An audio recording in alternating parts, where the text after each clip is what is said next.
இந்திய இராணுவத்தில் பணிபுரியும் போது 2 பிள்ளைகளும் ராவி நதியில் தவறி விழுந்து மரித்து விட்டார்கள். பிறகு அவர் மற்றும் அவர் மனைவி பிள்ளைகள் இழந்த துக்கத்தில் என்ன செய்வது என்று தெரியாமல் தவித்துக் கொண்டு இருக்கும் பொழுது இயேசு கிறிஸ்து தரிசனம் கொடுத்து இருவரும் ஆண்டவருக்கென்று ஊழியம் செய்யும்படி அழைக்கப்பட்டார்கள். அவர்கள் செய்து வரும் சத்திய வேத ஆராய்ச்சி ஊழியம் ஆண்டவருடைய கிருபையால் வல்லமையாக நடைபெற்று வருகிறது. அவர்கள் கொடுக்கும் ஆண்டவருடைய வார்த்தையை நாம் கேட்போம்.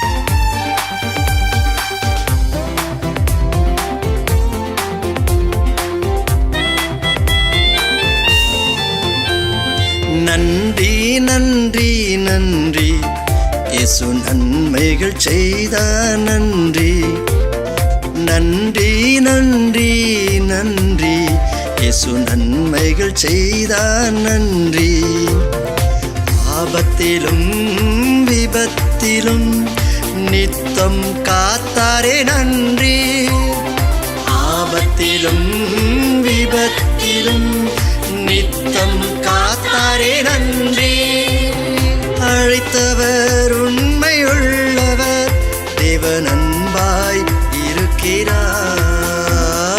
அழைத்தவர் உண்மையுள்ளவர், தேவன் அன்பாய் இருக்கிறார். நன்றி நன்றி நன்றி இயேசு நன்மைகள் செய்தார். நன்றி நன்றி நன்றி நன்றி இயேசு நன்மைகள் செய்தார். நன்றி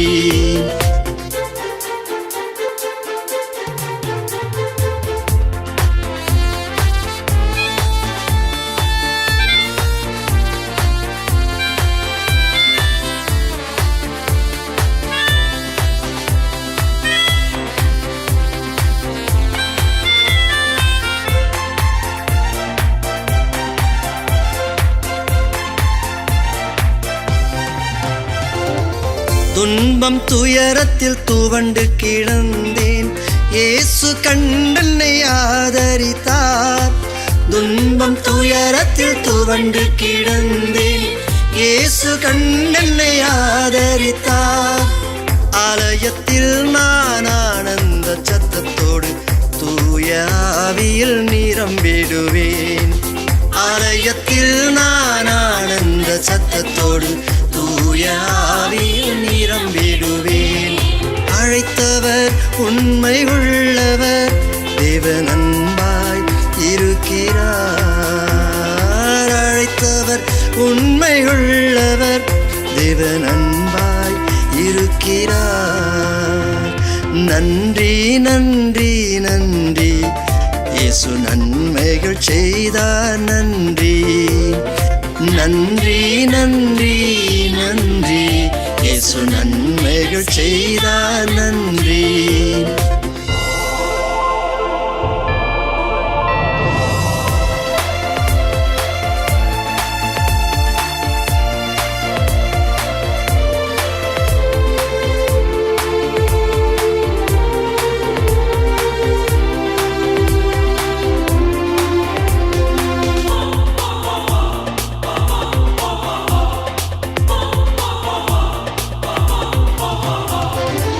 சத்தியத்தை நான் கேட்டதினால் விடுதலை வாழ்வில் அடைந்தேனே.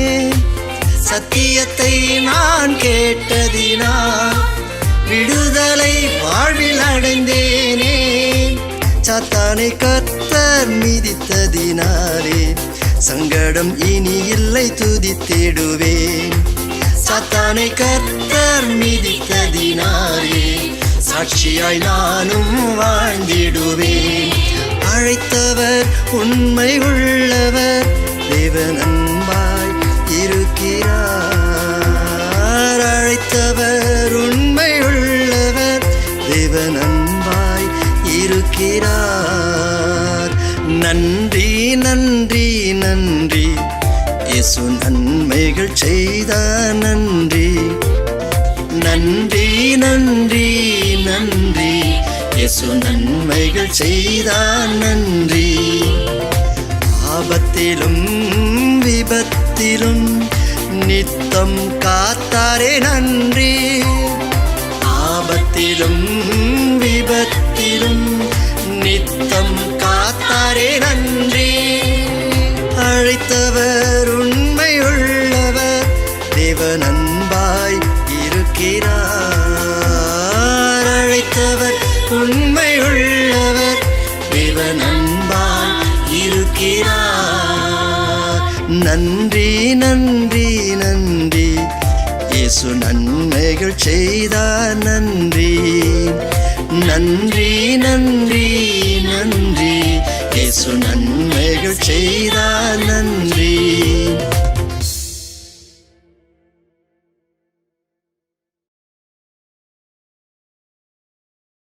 ஹல்லேலூயா.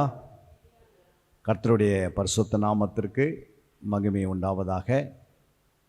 இந்த நாளில் கூட நாம் சீசத்த பயிற்சியில் மிக முக்கியமாக நாம் செய்ய வேண்டியது என்னவென்றால், ஒரு சீசன் குருவை போல இருக்க வேண்டும்.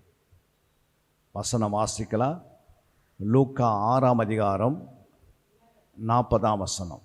சீஷன் தன் குருவுக்கு மேற்பட்டவன் அல்ல, தேறினவன் எவனும் தன் குருவை போல் இருப்பான். பாருங்க, சீசன் தன் குருவுக்கு மேற்பட்டவன் அல்ல, சீசன் தன் குருவுக்கு மேற்பட்டவன் அல்ல, ஆனால் தேறினவனோ, என்ன சொல்கிறாரு? தேறினவனோ குருவை போல இருப்பான். இயேசு இந்த வசனத்தை அவர் ஊழியம் செய்கிற காலகட்டத்தில் சீசர்களுக்கே சொல்கிறார் ஆண்டவர். அல்லேலூயா. தன்னுடைய கூட இருந்த சீசர்களுக்கு இந்த வசனத்தை சொல்கிறார். சீசன் தன் குருவுக்கு மேற்பட்டவன் அல்ல, தேறினவன் எப்படி இருப்பானா? குருவி போல இருப்பான். எப்படி இருப்பான்? இப்போ நீங்கள் எல்லாமே என்ன மாறணும்? ஒரு குருவி போல மாறணும். குருவி போல மாறுவதற்கு முன்பாக நாம் என்ன செய்ய வேண்டும்? முதல்ல சீசனாக மாற வேண்டும். அல்லேலூயா. சீசன் என்பது இயேசுவை பின்பற்றுகிறவன். இயேசுவை பின்பற்றுகிறவன். சீசன் என்பவன் கற்றுக்கொள்பவன். சீசன் என்பது என்ன? கற்றுக்கொள்பவன். சீசன் என்றால் அனுப்பப்பட்டவன். அல்லேலூயா. இல்லை, அனுப்பப்படுகிறவன். தேவனால் அனுப்பப்படுகிறவன், தேவனால் கற்றுக்கொள்பவன், தேவனே பின்பற்றுகிறவன். இந்த சீசத்தை சபைக்கு மிக அவசியம். சரிங்களா? ஒரு தேவனுடைய ஆலயம் இருக்குதுன்னா அந்த ஆலயத்தில் சீசர்கள் தொகை பெருக வேண்டும். சரிங்களா? அதை தான் வசனம் சொல்லுகிறது. அப்போஸ்தலர் 6ஆம் அதிகாரம் 7ஆம் வசனத்தை நாம் வாசிக்கலாம். தேவ வசனம் விருத்தி அடைந்தது, சீஷருடைய தொகை எருசலேமில் மிகவும் பெருகிற்று, ஆசாரியர்களில் அநேகரும் விசுவாசத்துக்கு கீழ்ப்படிந்தார்கள். தேவனுடைய இந்த வசனமானது என்ன உண்டாயிச்சாங்க? தேவனுடைய வசனம், சொல்லுங்க, தேவனுடைய வசனம் விருத்தி அடைந்தது. அல்லேலூயா. அப்போ இந்த வசனங்களை விருத்தி அடை வைக்கணும். யார் செய்வாங்க இந்த வேலையை? சபையில் இருக்கிற அத்தனை விதமான சீசர்கள் இல்லை விசுவாசிகள் என்ன செய்யணும்? அந்த வசனத்தை கொண்டு போய் நாடு எங்கும் தெருவு தெருவாக, புரியுங்களா, ஒவ்வொரு தாலுக்கா முழுமையாக, இல்லை ஒரு மாவட்டம் முழுமையாக, ஒரு மாநிலம் முழுமையாக, தெரு தெருவாக, ஒவ்வொரு வில்லேஜில் கொண்டு போய் நம்ம என்ன செய்யணும்? இந்த வசனங்களை விதைக்கணும். அல்லேலூயா. அப்போ வசனம் எங்கே விருத்தி அடைகிறதோ அங்கே சீசருடைய தொகை பெருகிறது. இன்றைக்கி சபையில் சீசருடைய தொகை பெருகாது இருக்கிறதுக்கு என்ன காரணம் அப்படின்னா, விதைப்பதற்கு ஆள் இல்லை. என்ன இல்லை? விதைப்பதற்கு ஆட்கள் இல்லை. அப்போ இந்த விதைப்பதற்கு ஆட்கள் எங்கேருந்து வருவாங்க அப்படின்னா, சபையிலேருந்து தான் எழும்பணும். ஏன் எழும்பலை? அதுக்கு என்ன காரணம்? விதைக்காம என்ன இல்லை? விதைக்கலைன்னா அறுவடை இல்லை. இல்லையா? அப்போது ஆண்டவராக இயேசு கிறிஸ்து ப்ராக்டிக்கலாக இந்த பூமியில் வந்து அவர் வசனத்தை விதைத்தார். புரியுங்களா? ஒரு வசனத்தை விதைத்தார், ஒரு ஆத்ம மனம் திரும்புது. ஒரு வார்த்தையை சொல்கிறார், வார்த்தை தான் விதை, வசனம். புரியுங்களா? இந்த வார்த்தையை கொண்டு போய் ஒரு குஷ்டரோகியாக இருக்கிற மனுஷனுக்கு சொல்கிறாரு. அந்த குஷ்டரோகினா ஆயிடுது, குணமாகறான். ஒரு செவிடனை கேட்க வைக்கிறார் ஒரு வசனத்தை சொல்லி. அப்போ வசனம் அங்கே சொல்லப்படும் போது அந்த ஒரு அற்புதம் பெற்றவன் அநேக ஆத்துமாக்களை பார்க்க முடிகிறது. அல்லையா? மரித்தோர்களை எழுப்புகிறார், ஒரு வசனம் விதைக்குது.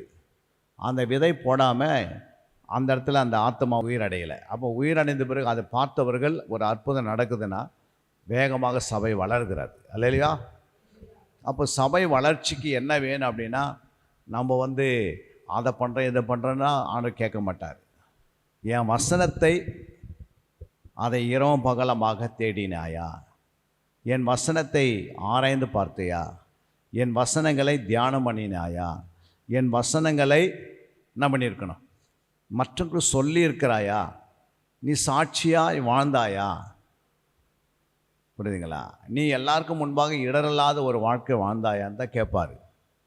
புரியுதுங்களா? அப்போது தேவனுடைய வசனம் இல்லாமல் எதையுமே என்ன செய்ய முடியாது. தேவனுடைய வசனம் இல்லாமல் எதையும் செயல்படுத்தவே முடியாது. அப்போ வசனம் வந்து எங்கே விருத்தி அடைந்ததோ, எங்கே வசனம் பெருகினதோ அங்கே சீசருடைய தொகை பெருகிச்சு. அப்போ வசனத்தை விதைக்கக்கூடிய ஆட்கள் சபையில் தேவை இன்னைக்கு.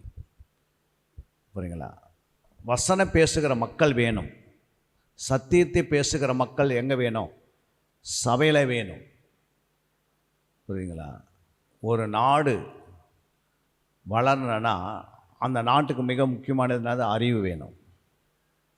அறிவில் வளர்ச்சி அடைந்தால் தான் என்ன பண்ண முடியும்? நம்முடைய உலக நாடுகளை பாருங்கள். ஜப்பான் எடுத்துங்க. ஜப்பானில் நீங்கள் ஏதாவது ஒரு வீட்டில் எது யூஸ் ஆகலையோ அந்த பொருளை நீங்கள் கீழே போட்டாலும் அதில் ஒரு பொருளை உண்டாக்கிறாங்க. ஏன் சொல்லுங்கள் பார்க்கலாம். ஏதாவது ஒரு இந்த பொருளை யூஸ் ஆகாது அப்படின்னு நீங்கள் போட்டிங்கன்னா அந்த பொருளை எடுத்து அதில் ஒரு பொருளை உண்டாக்கிறாங்க. எதுவுமே யூஸ் இல்லாத பொருளே கிடையாதான். புரியுங்களா? அப்போ என்னன்னா அவங்களுக்கு அந்த அறிவு இருக்கிறதுனால என்ன பண்ணுறாங்க? அந்த அறிவு இருக்கிறனால எதுவுமே எல்லாமே யூஸ் ஆகிடுது, எல்லாமே பயன்படுத்துகிறாங்க. ஒன்று வீண் ஆகிறதே கிடையாது. புரியுங்களா? எந்த பொருளை கையில் எடுத்தாலும் அதுவும் பயனுள்ளதாக மாற்றுகிறாங்க. அதுக்கு என்ன காரணம்னா அவங்களுக்கு ஒரு நல்ல அறிவு இருக்கிறது. அப்போது ஒவ்வொரு நாடுகளில் அறிவு வளர்கிற நாடு வந்து உயர்ந்த ஸ்தானத்தில் வந்துடுது. எந்த சபை வசனத்தில் வளர்கிறதோ அந்த சபை ஒன்று சீசத்தை பயிற்சி அந்த சபைக்குள்ளே இருக்கிறதுனால அந்த சபை வேகமாக வளரும். புரியுங்களா? ஒரு நல்ல சீசன் என்ன பண்ணுவார்? குருவை போல மாறணும்னா தேறினவனாக ஆகணும். நான் தேறினவர்களாக. அப்போ வேதத்தை நம்ம அடிக்கடிக்கு வாசித்துக்கினே இருந்தால் தான் அதை தியானிக்கிற புஸ்தகம் தியானிக்கணும், அதை தேடுகிற புஸ்தகம் தேடி வாசிக்கிற புஸ்தகம் தேடி வாசிக்கணும், ஆராய்ந்து வாசிக்கிற புஸ்தகம் ஆராய்ந்து வாசிக்கணும், சம்பாஷணம் பண்ணுகிற வசனம் சம்பாஷணம் பண்ணணும். புரியுங்களா? இதை மற்றவர்களுக்கு போய் சொல்ல வேண்டிய கடமை யாருக்கு இருக்குது? எல்லார் மேலே விழுந்த கடமை. அல்லையா? தேவனுடைய பிள்ளைகள் தேவனுடைய வசனத்தை அறிஞ்சு வச்சா தான் சொல்ல முடியும். புரியுங்களா? அப்போது ஆண்டவராக இயேசு இது ப்ராக்டிக்கலாக செய்தார். அவர் மத்தேயு, மார்க்கு, லூக்கா, யோவான இந்த 4 சுவிசேஷ புத்தகத்தையும் அவர் என்ன செய்தார்? மக்களுக்கு சொல்ல ஆரம்பித்தார். கேட்டவங்க ஆண்டவரை இயேசு தேடி தேடி ஓடி வந்தாங்க. காரணம் என்ன? அவர் சொல்லும் போது அதில் விடுதலை இருந்தது, அதில் அற்புதம் நடந்தது, அதில் அதிசயங்கள் நடந்தது, அதில் ஜனங்களுக்கு ஒரு ஆத்மா திருப்தி அடைந்தது. அங்கே வந்த அவர்கிட்ட வந்த ஒவ்வொரு மனுஷர்களுக்கு என்ன கிடைச்சதுன்னா எல்லாருக்குமே சமாதானம் உண்டாச்சு. இல்லையா? மன மகிழ்ச்சி உண்டாச்சு, சந்தோஷம் உண்டாச்சு. இயேசு சொல்ல சொல்ல கேட்கறதுக்கு 3 நாள் கூட அவங்களுக்கு பசி எடுக்கலை. 3 நாள் உட்காந்து என்ன பண்ணுறாங்க, இந்த வேத வசனங்களை மலை பிரசங்கத்தில் ஆண்டவர் சொல்லும் போது அவர் சொல்லுவது ஜனங்க கேட்கும் போது உணவை மறந்துட்டாங்க, ஆகாரத்தை மறந்துட்டாங்க, தண்ணீரை மறந்துட்டாங்க. இரவும் பகலும் உட்காந்து ஆண்டவர்கிட்ட கேட்குறாங்க. 3 நாள் கேட்டு முடிந்த பிறகு இவர்களை வெறுமையாக அனுப்பிவிடாதீங்க, போகும்போது இவர்கள் என்ன செய்யுங்க, உணவை கொடுத்து அனுப்புங்கன்னு சொல்கிறாரு. அப்போ தான் 5 அப்பம் 2 மீன் என்ன பண்ணுறாரு, 5000 பேர் கொடுக்குறாரு. அப்போ இதெல்லாம் எதை குறிக்கிறது, வசனத்தை குறிக்கிறது. அல்லேலூயா. அப்போது வசனத்தை கற்றுக்கொள்ளாமல் நம்ம ஒன்றுமே செய்ய முடியாது. அல்லேலூயா. அதனால தான் இங்கே சபையில் வசனத்துக்கு முக்கியம் கொடுத்து, சீசத்து பயிற்சிக்கு முக்கியம் கொடுத்து நீங்கள் கற்றுக்கொள்ளுன்றது ஒரு பாரம். அல்லேலூயா. அப்போ இது உங்களுடைய வாழ்க்கையில் நீங்கள் இங்கே வந்திருக்கிறீங்க, வந்திருந்து நீங்கள் கேட்குறீங்க, எழுதுறீங்க, எல்லாவற்றையும் செய்கிறீங்கன்னா அது உங்களுக்கு ஆசீர்வாதமாக கொண்டு முடியும். ஒரு நாள் வரும்போது இது ஆசீர்வாதமாக மாறிடும். அல்லேலூயா. ஆனால் இப்போ நமக்கு எழுத வேண்டியது எழுதணும். ஹோம்ஒர்க்கு அப்படின்னா ஹோம்ஒர்க் என்பது என்ன அப்படின்னு பார்க்கும்போது ஒரு அதிகாரத்தை எடுக்கணும். சங்கீதம் 3ஆம் அதிகாரம் எடுக்க. இந்த 3ஆம் அதிகாரத்தில் எத்தனை வசனம் இருக்குது, 8 வசனம் இருக்கிறது இல்லை. சங்கீதம் 3 இந்த அதிகாரத்தில் 8 வசனம் இருக்கிறது. இந்த 8 வசனத்திலையும் பார்த்தீங்கன்னா ரட்சிப்பு என்ற வார்த்தை 3 இடத்துல வந்திருக்கிறது. வாசிங்க 2ஆம் வசனம். தேவனிடத்தில் அவனுக்கு ரட்சிப்பு இல்லை என்று என் ஆத்துமாவை குறித்து சொல்லுகிறவர்கள் அநேகராய் இருக்கிறார்கள். பாருங்க, ரட்சிப்பு என்ற வார்த்தை அதுக்குள்ளே இருக்கிறது, இருக்கா இல்லையா? ரட்சிப்பு என்ற வார்த்தை இருக்கிறது. அடுத்தது 7ஆம் வசனம் சொல்லுகிறது, கர்த்தாவே எழுந்தருளும், என் தேவனே என்னை ரட்சியும், நீர் என் பகைஞர் எல்லாரையும் தாடையிலே அடித்து துன்மார்க்கருடைய பற்களை தகர்த்து போட்டீர். அப்போ இங்கே ரட்சிப்பு என்ற வார்த்தை வந்திருக்குதா இல்லையா? இந்த வசனத்தில் வந்திருக்கே இல்லையா? பாருங்க, ரட்சிப்பு. அதுக்கடுத்து 8ஆம் வசனம், ரட்சிப்பு கர்த்தருடையது, தேவரீருடைய ஆசீர்வாதம் உம்முடைய ஜனத்தின் மேல் இருப்பதாக. அப்போ ரட்சிப்புனா என்ன? 3 இடத்துல ரட்சிப்பு ரட்சிப்பு ரட்சிப்புன்னு வந்திருக்கிறது, வந்திருக்கே இல்லையா? அப்போ எந்த ஒரு காரியத்துக்கு எத்தனை சாட்சி வேணும்? 2 அல்லது 3 சாட்சி வேணும். அல்லேலூயா. எந்த ஒரு காரியத்துக்கு எத்தனை சாட்சி? 2 அல்லது 3 சாட்சி வேணும். அப்போது ஆண்டவர் திருத்தமாக இருக்கிறார். என்னது? தேவன் திருத்துவான், அதாவது பிதா குமாரன் பரிசுத்தாவியானவர். அப்போ பிதா குமாரன் பரிசுத்தாவியானவர் இவங்க 3 பேரும் எப்படி இருக்கிறாங்க? ஒன்றாக இருக்கிறாங்க என்று 1 யோவான் 5:7 வாசிக்கிறோம். வாசிங்க. பரலோகத்திலே சாட்சியிடுகிறவர்கள் 3, பிதா, வார்த்தை, பரிசுத்த ஆவி என்பவர்களே. இம்மூவரும் ஒன்றாயிருக்கிறார்கள். பிதா, வார்த்தை, பரிசுத்த ஆவி என்பவர்கள் எப்படி இருக்கிறாங்களா? ஒன்றாக இருக்கிறார்கள். அல்லேலூயா.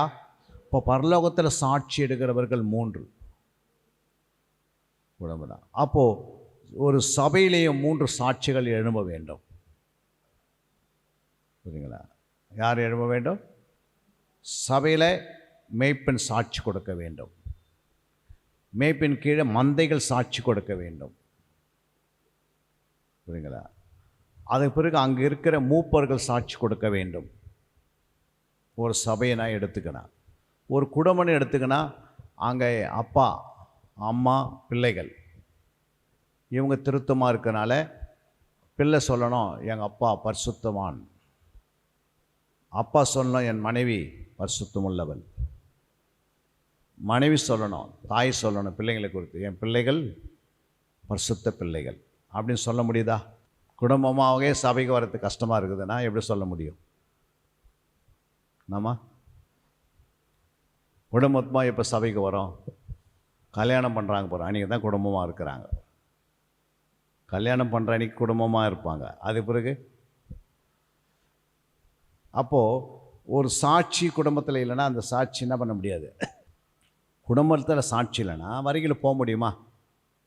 இயேசு சொல்கிறாரு, என்னை கண்டவன் என் பிதாவை கண்டவன். அப்படி யாராவது பிள்ளைங்க சொல்ல முடியுமா? என்னை பார்த்தா எங்கள் அப்பா பார்த்த மாதிரின்னு சொல்ல முடியுமா? இயேசு சொன்னார் இல்லைங்களா, என்னை கண்டவன் என் பிதாவை கண்டவன். ஏன் அப்படி சொன்னார் அவர்? நீங்கள் என்ன பார்த்துட்டிங்கன்னா நீங்கள் பிதாவை கேட்க தேவை அவசியமே கிடையாது. ஏன் அப்படி சொன்னார்? என்னை கண்டவன்னா நான் எப்படி இருக்கிறேன் அப்படி தான் என் பிதா இருப்பார். நான் உண்மையாக இருக்கிறேன், என் பிதா உண்மையாக இருப்பார். எப்படி இருப்பார்? நான் உண்மையாக இருக்கிறேன், என் பிதா உண்மையாக இருப்பார். புரியுதுங்களா? நான் சாட்சி கொடுக்குறேன் அப்படின்னா என் பிதாவும் சாட்சி கொடுப்பார் என்னை குறித்து. சொல்லுவார், சொல்ல மாட்டீங்களா? சொல்லுவாங்களே பிள்ளைங்க அப்பா பற்றி சொல்லணும், பிள்ளைங்க சொல்லணும், நான் என்ன சொல்லணும் அதுதான் எங்கள் அப்பா சொல்லுவார் அப்படின்னு சொல்ல முடியுமா? நான் ஒன்று சொன்னால் அப்பா ஒன்று சொல்கிறாரு, அப்பா ஒன்று சொன்னால் அம்மா ஒன்று சொல்கிறாங்க, அம்மா ஒன்று சொன்னால் பிள்ளைங்க ஒன்று சொல்லுது. அது என்ன பண்ண முடியாது. அந்த வீட்டில் சாட்சி இருக்குமா? ஒன்றாக இருக்கிறான்னு அர்த்தம் ஒன்றாக இல்லை. அப்போது அதனால தான் பிசாசுக்கு என்ன பண்ணுறது, அந்த வீட்டுக்குள்ளே நுழைஞ்சி அந்த வீட்டை என்ன பண்ணிடுது? பிசாசு உள்ளே வர்றது யாருக்குமே தெரியாது போகுது. அதுக்கு என்ன காரணம்? அவங்க ஒன்றாக இல்லை. புரியுங்களா? அப்போ ஒன்றாக இல்லாத ஒரு வீட்டில் பிசாசு ஈஸியாக உள்ளே வந்து அவங்கள என்ன பண்ணிவிடுவான்? வஞ்சிப்பான். புரியுங்களா? ஆதாம் ஏவாளும் ஒன்றாக இருந்திருந்தா இந்த கடமை இல்லை. ஏவாள்லாம் சொல்லியிருக்கணும், இருங்க நான் இந்த கனியை புசிக்கிறேன், ஆனால் முதல்ல என் கணவர்கிட்ட போய் என்ன பண்ணிக்கிறேன், கேட்டு விசாரிச்சிக்கிறேன் அப்படின்னு சொல்லியிருந்தானா இருக்கும். சொல்லியிருக்கலாம்ல, ஏவாள் சொல்லியிருக்கலாம். எனக்குன்னு ஒரு கணவர் இருக்கிறாரு, அவர் ஒரு வார்த்தை என்ன பண்ணிக்கிறேன், நான் கேட்டுக்கிறேன், புசிக்கலாமா இல்லைன்னு கேட்டுறேன். அப்போ கேட்டிருந்தா அவங்க 2 பேரும் ஒருமனப்பட்டிருந்தால் அங்கே பிசாசுக்குன்னா இருக்காது, இடம் இருந்திருக்காது, இவங்களும் தோட்டத்தொட்டு வெளியே வந்துருக்க மாட்டாங்க. அப்போ அந்த வீட்டுக்கு கேப் எப்படி கிடச்சிது? தனிமை. பிசாசுக்கு இடம் கொடுத்ததுனால தான் வீட்டில் பெரிய ப்ராப்ளம் வந்துச்சு. இப்போ 2 பேருமே நிர்வாணமாகி எங்கே வராங்க? தோட்டத்துக்கு வெளியே வந்து அப்புறம் அவங்களுக்கு ஒரு சாபம் வருது, ஆதாமுக்கு ஒரு சாபம் வருது. ஆதாம் சாபம் என்னது? வேறு சிந்தி என்ன பண்ணோம்? உழைக்கணும். மனைவி என்ன பண்ணோம்? கர்ப்ப வேதனை படணும், பிரசவ வேதனை படணும். புரியுதுங்களா? சர்பம் என்ன செய்யணும்? இனிமேல் உனக்கு காலே கிடையாது. இவ்வளோ நாள் காலில் நடந்த ஆள் காலிலே நடந்திருந்தது, இனிமேல் உனக்கு என்ன இருப்ப? மண்ணில் உருள் வாங்கினார். உன்னால் என்ன பண்ண முடியாது, வேகமாக ஓடவே முடியாது. ஃபஸ்ட்டு அது என்ன பண்ணோம்? சர்பம் வேகமாக ஓடிடும், ஏன்னா கால் இருந்தது. புரியுங்களா? இப்போ நமக்கு கால் இல்லைன்னா எப்படி ஓடுவோம்? நம்ம கால் இல்லைன்னா நம்ம எப்படி இருப்போம்? படுத்துக்கினே தான் உருணுன்னு போனோம். இங்கேருந்து நம்ம பஸ் ஏறினாலும் எப்படி ஆறுது? அப்போ பிசாசு அந்த சர்பத்துடைய கால் என்ன பண்ணிட்டார் ஆண்டவரே? நீ மண்ணை தின்பாய், மண்ணிலே உருண்டு போவாய். மண்ணிலே என்ன பண்ணோம்? மண்ணை சாப்பிடணும், மண்ணை உருளணும். உருண்டு தான் போக முடியும், வேறு வழி கிடையாது. 3 பேருக்குமே ஒரு சாபம் வந்ததா இல்லையா? அப்போ பிசாசுக்கு அப்போ ஒரு வீட்டில் சாட்சி இருக்குன்னா, ஆபிரகாம் ஆண்டு சொன்னேன், உன் சந்ததியிலேருந்து நான் என்ன பண்ணுவேன்? பிள்ளை பாக்கியத்தை தருவினார். உன் சந்ததியிலேருந்தார். சாரால் டக்கு என்ன பண்ணிட்டாங்க? இதோ நம்ம வீட்டில் ஆகாருன்னு ஒருத்தர் இருக்கிறாங்க, நீ என்ன பண்ணு, ஆகாரோடு சேர்ந்து நீ சேர்ந்தால் நம்முடைய சந்ததி என்ன பண்ணோம்? நம்முடைய சந்ததி வளரும், பெருகும் அப்படின்னு என்ன பண்ணிட்டான்? சாராளுக்குள்ளே பிசாசு பூந்துட்டான். பூந்துட்ட பிறகு சாரால் என்ன பண்ணிட்டாங்க? ஆபிரகாம் கிட்ட போய் சொல்கிறாங்க, இந்த ஆகாரை எடுத்துக்க, இவன் மூலமாக நமக்கு நம்முடைய குடும்பம் கட்டப்படணும் அப்படின்னு சொல்லும் போது உடனே ஆபிரகாம்னு சொல்லியிருக்கணும், ஒரு வார்த்தை நான் ஆண்டவர்கிட்ட கேட்டுடுறேன் அப்படின்னு கேட்டிருந்தா எப்படி இருந்திருக்கும்? அப்போ ஆண்டவர் சொல்லியிருப்பார், ஆபிரகாமே நான் உனக்கு என்ன சொன்னேன்? உன் சந்ததியிலேருந்து நான் என்ன பண்ணுவேன்? உன்னுடைய மனைவியின் வயிற்றுலேருந்து ஒரு பிள்ளையை நான் கொண்டு வருவேன், உனக்குள்ளேருந்து சந்ததி உருவாகன்னு சொல்லிட்டாரு. ஏன்னா பிசாசு என்ன பண்ணிட்டான்? தந்திரமா ஆகார் எடுத்ததுனால ஒரு இஸ்மவேல் பிறந்தான். யார் பிறந்தது? ஒரு இஸ்மவேல். அந்த இஸ்மவேல் என்ன ஆச்சு? இஸ்மவேல் என்றால் என்ன? துஷ்ட மனிதன். அப்போ ஆபிரகாமுக்கு மனைவி எடுக்கிறதுனால அவனுக்கு கஷ்டம் கிடையாது, அது ஈஸியாக இருந்தது. ஆனால் அதுக்கு பின்னாடி வர யார் கஷ்டப்படுறது? அந்த மகனை பெற்றெடுத்தனால ஒரு நாளெல்லாம் கஷ்டம். அப்போ யோசித்து பாருங்கள்,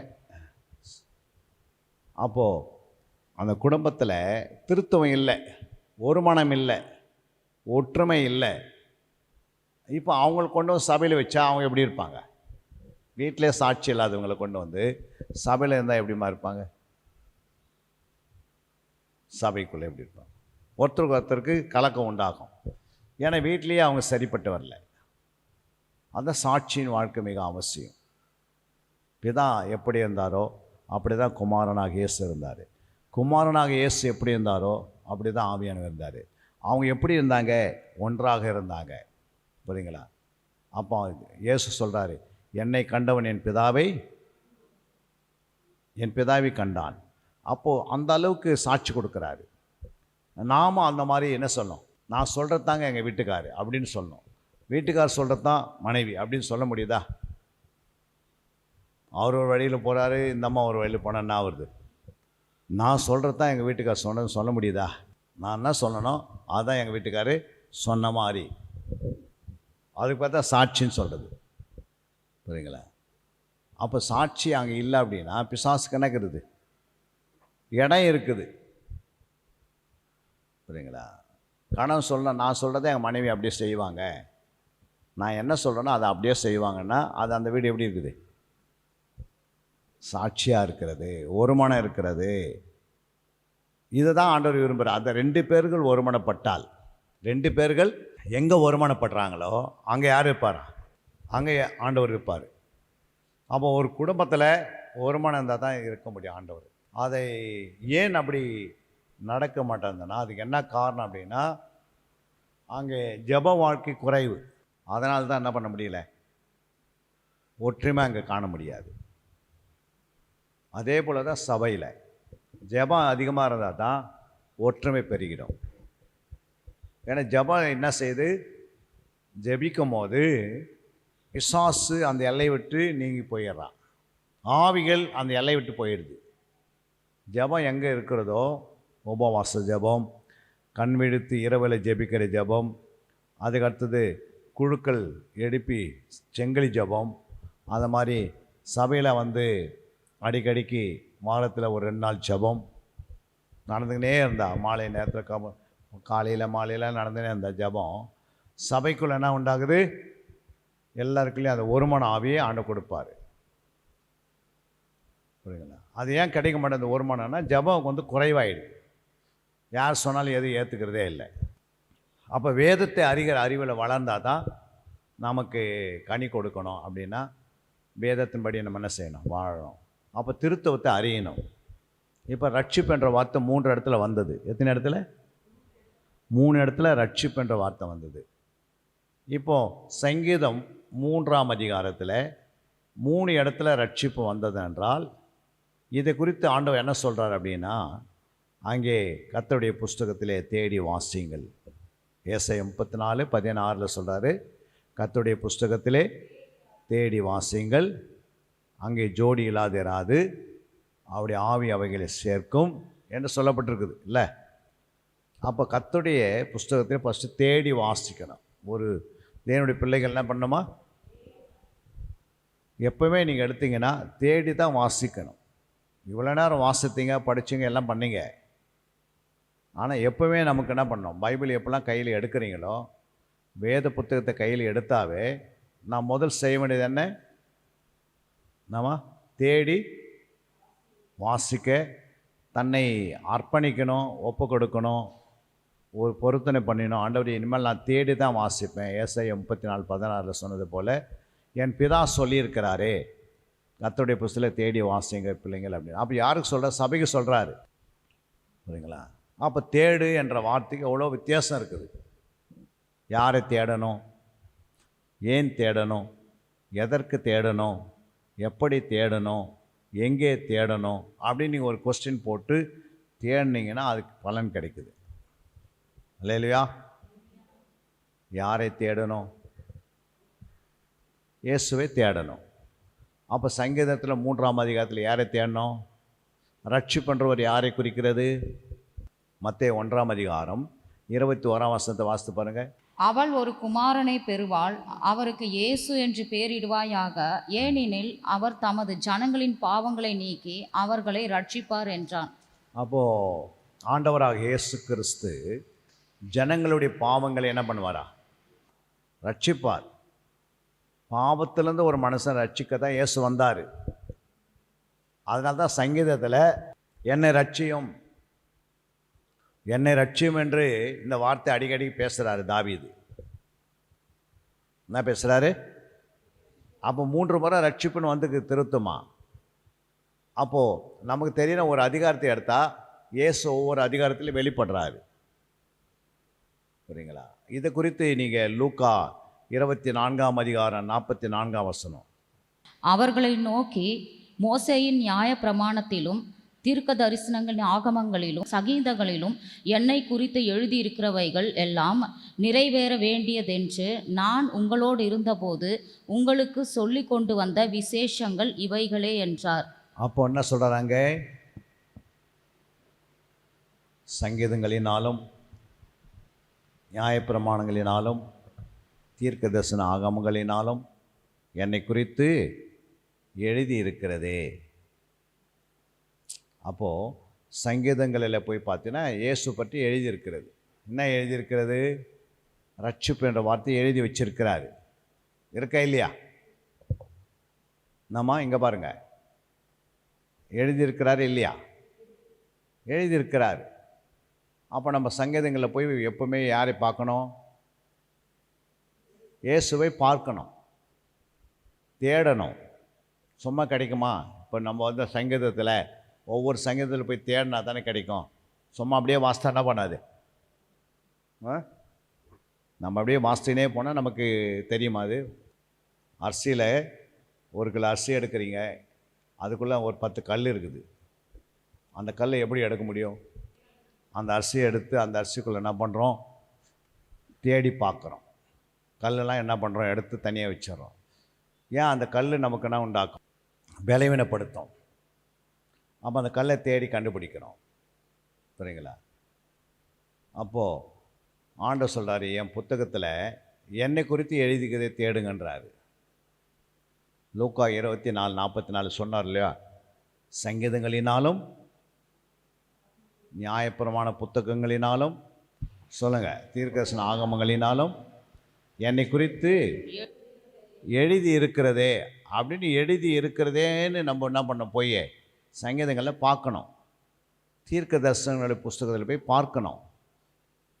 தீர்க்கதரிசி எழுதி வச்சிருக்கிறாங்கல்ல, எவ்வளோ ஏசாயா தீர்க்கதரிசி புஸ்தகத்தில் போய் பாருங்கள், இயேசு பற்றி எழுதியிருக்கிறது.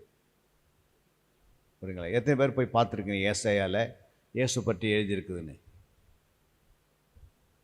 பார்த்துக்கிறீங்களா எங்காவது? இயேசுவை பார்க்கணும். அப்போ எரேமியா தீர்க்கதரிசி புஸ்தகத்தில் போய் பாருங்கள், எழுதியிருக்கிறது. அதுக்கு அடுத்தது எசேக்கியேல் புஸ்தகத்தில் போய் பாருங்கள், இயேசு பற்றி எழுதியிருக்கிறது. எழுதிக்கதே இல்லைங்களா?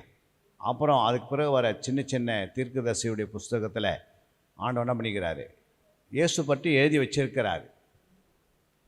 அப்போது ஒரு ரட்சிக்கப்பட்ட தேவனுடைய பிள்ளைகள் வந்து கர்த்தரை தேடணும், இயேசுவை தேடணும். எங்கே தேடணும் அப்படின்னா, ஊரெல்லாம் போய் தேடினா கிடைக்க மாட்டார். அவர் எங்கே இருப்பார்? வேதத்தில் தான் இருப்பார் ஆண்டவர். வேதத்தில் இயேசு, வேதத்தின் வழியாக அவர் குணங்கள் வெளிப்படுகிறது. ரட்சிப்பு என்ற வார்த்தை ஒரு விடுதலையின் வார்த்தை, ஒரு சுகம் உண்டாகிற இடம் அது. அந்த ரட்சிப்பு ஒருத்தர் கிடைக்குதுன்னா அந்த வீட்டுக்குள்ளே எப்படிப்பட்ட வியாதி இருந்தாலும் என்ன ஆகிடும்? குணமாயிடும்.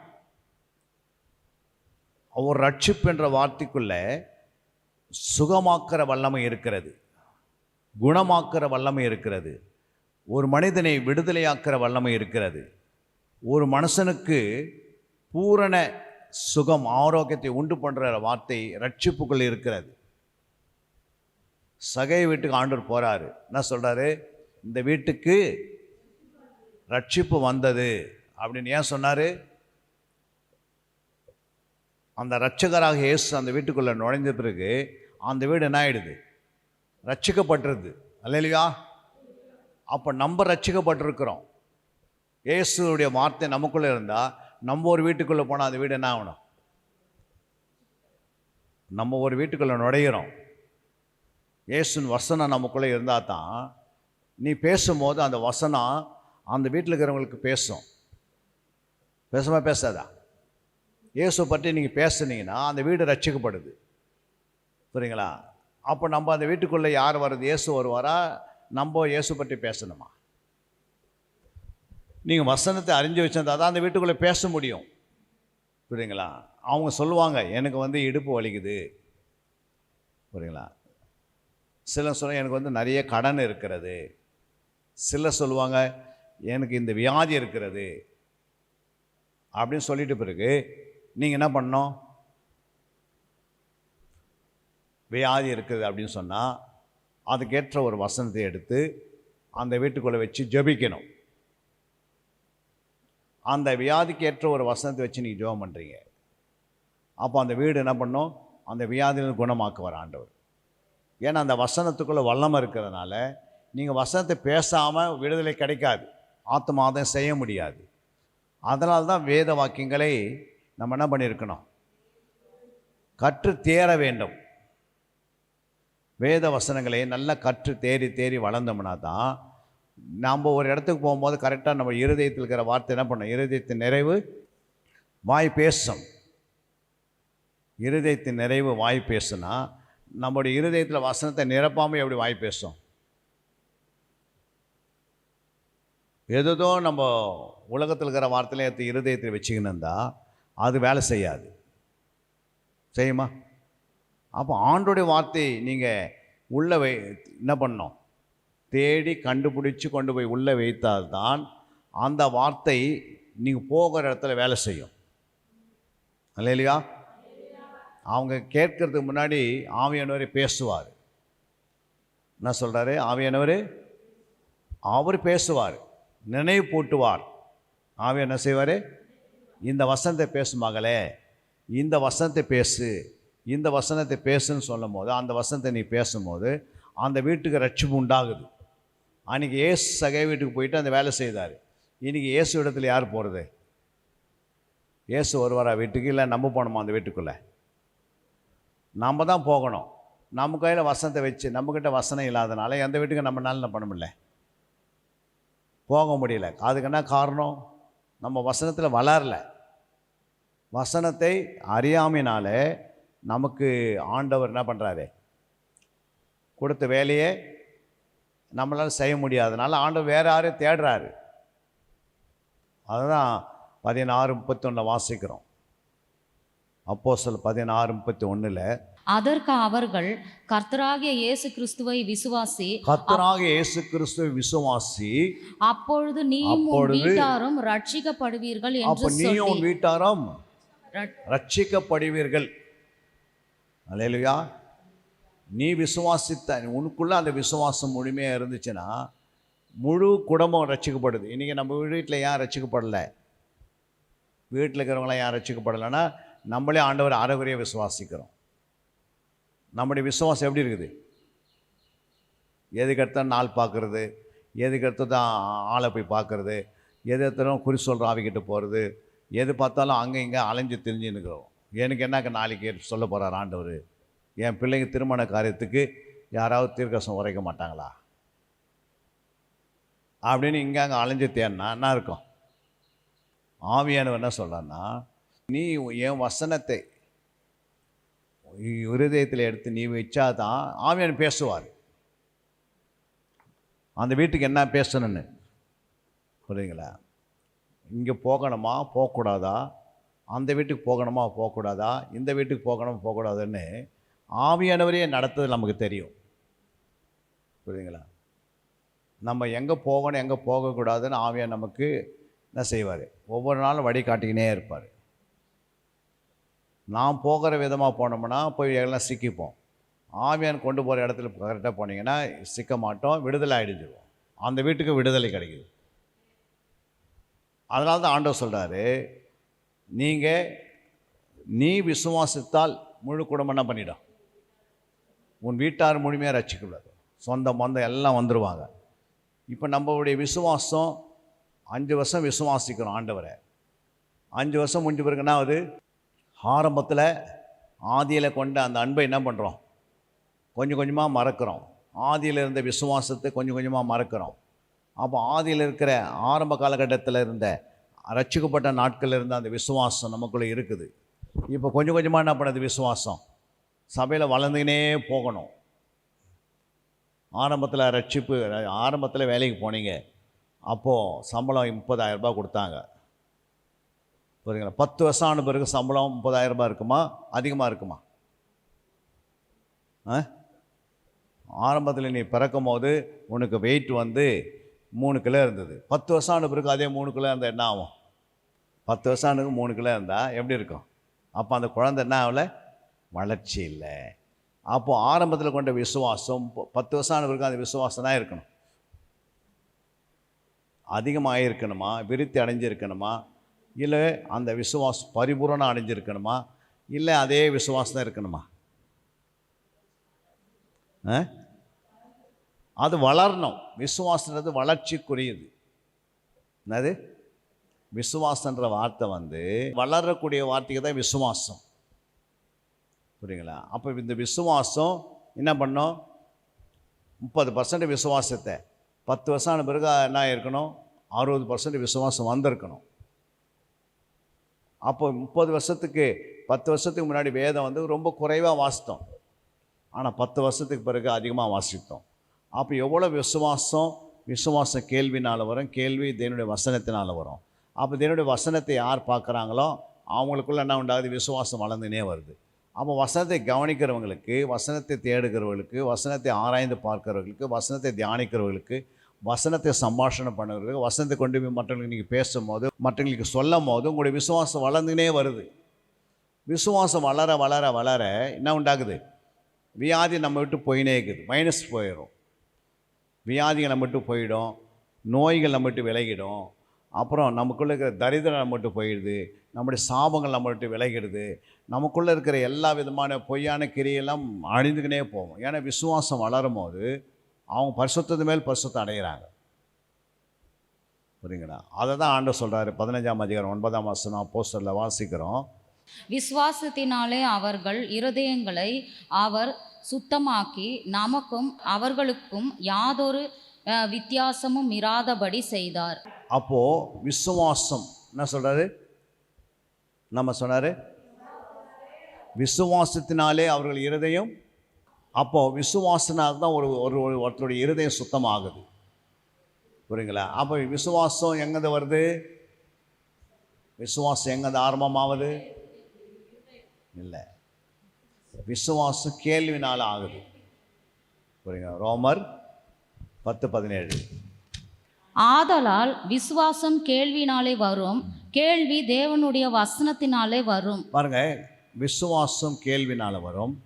கேள்வி எப்படி வருது? தேவனுடைய வசனத்தினால வருது. கேள்விப்படுறீங்களா? காதில் கேட்டுனே இருக்கணும். வசனத்தை கேட்க கேட்க விசுவாசம் வந்துனே இருக்கும். இப்போ இந்த விசுவாசம் வர வர இருதயம் என்ன ஆகுது? இருதயம் என்னமாகுது? சுத்தமாயினே இருக்கும். இருதயம் சுத்தம் ஆக ஆக பரிசுத்தம் ஆகுது. ஃபஸ்ட்டு சுத்தமாக இருந்த இருதயம், அப்புறம் அது என்ன ஆயிடுது? பரிசுத்தம் உள்ள இருதயம் மாறுது. பரிசுத்தமுள்ள இருதயம் என்ன மாற? அடுத்தது ஒரு மனுஷனுடைய இருதயம் சுத்தமாகுது. சுத்தத்துக்கு பிறகு அடுத்தது என்ன வருது? பரிசுத்தம். அப்போ அந்த இருதயம் என்ன ஆகிடும்? விசுவாசம் வளர வளர இப்போ சுத்தத்தில் தான் ஆகுது பரிசுத்தம். பரிசுத்தத்தில் இன்னும் வளர வளர விசுவாசம் என்ன ஆகும்? பரிசுத்தத்துக்கு அடுத்தது என்ன? உத்தமம். என்னது? உத்தமம் உள்ள முடியாது. அப்போ உத்தமம் வளர வளர என்ன ஆகுது? கர்த்தர் நம்மோட இருக்கிறது நமக்கு தெரியும்.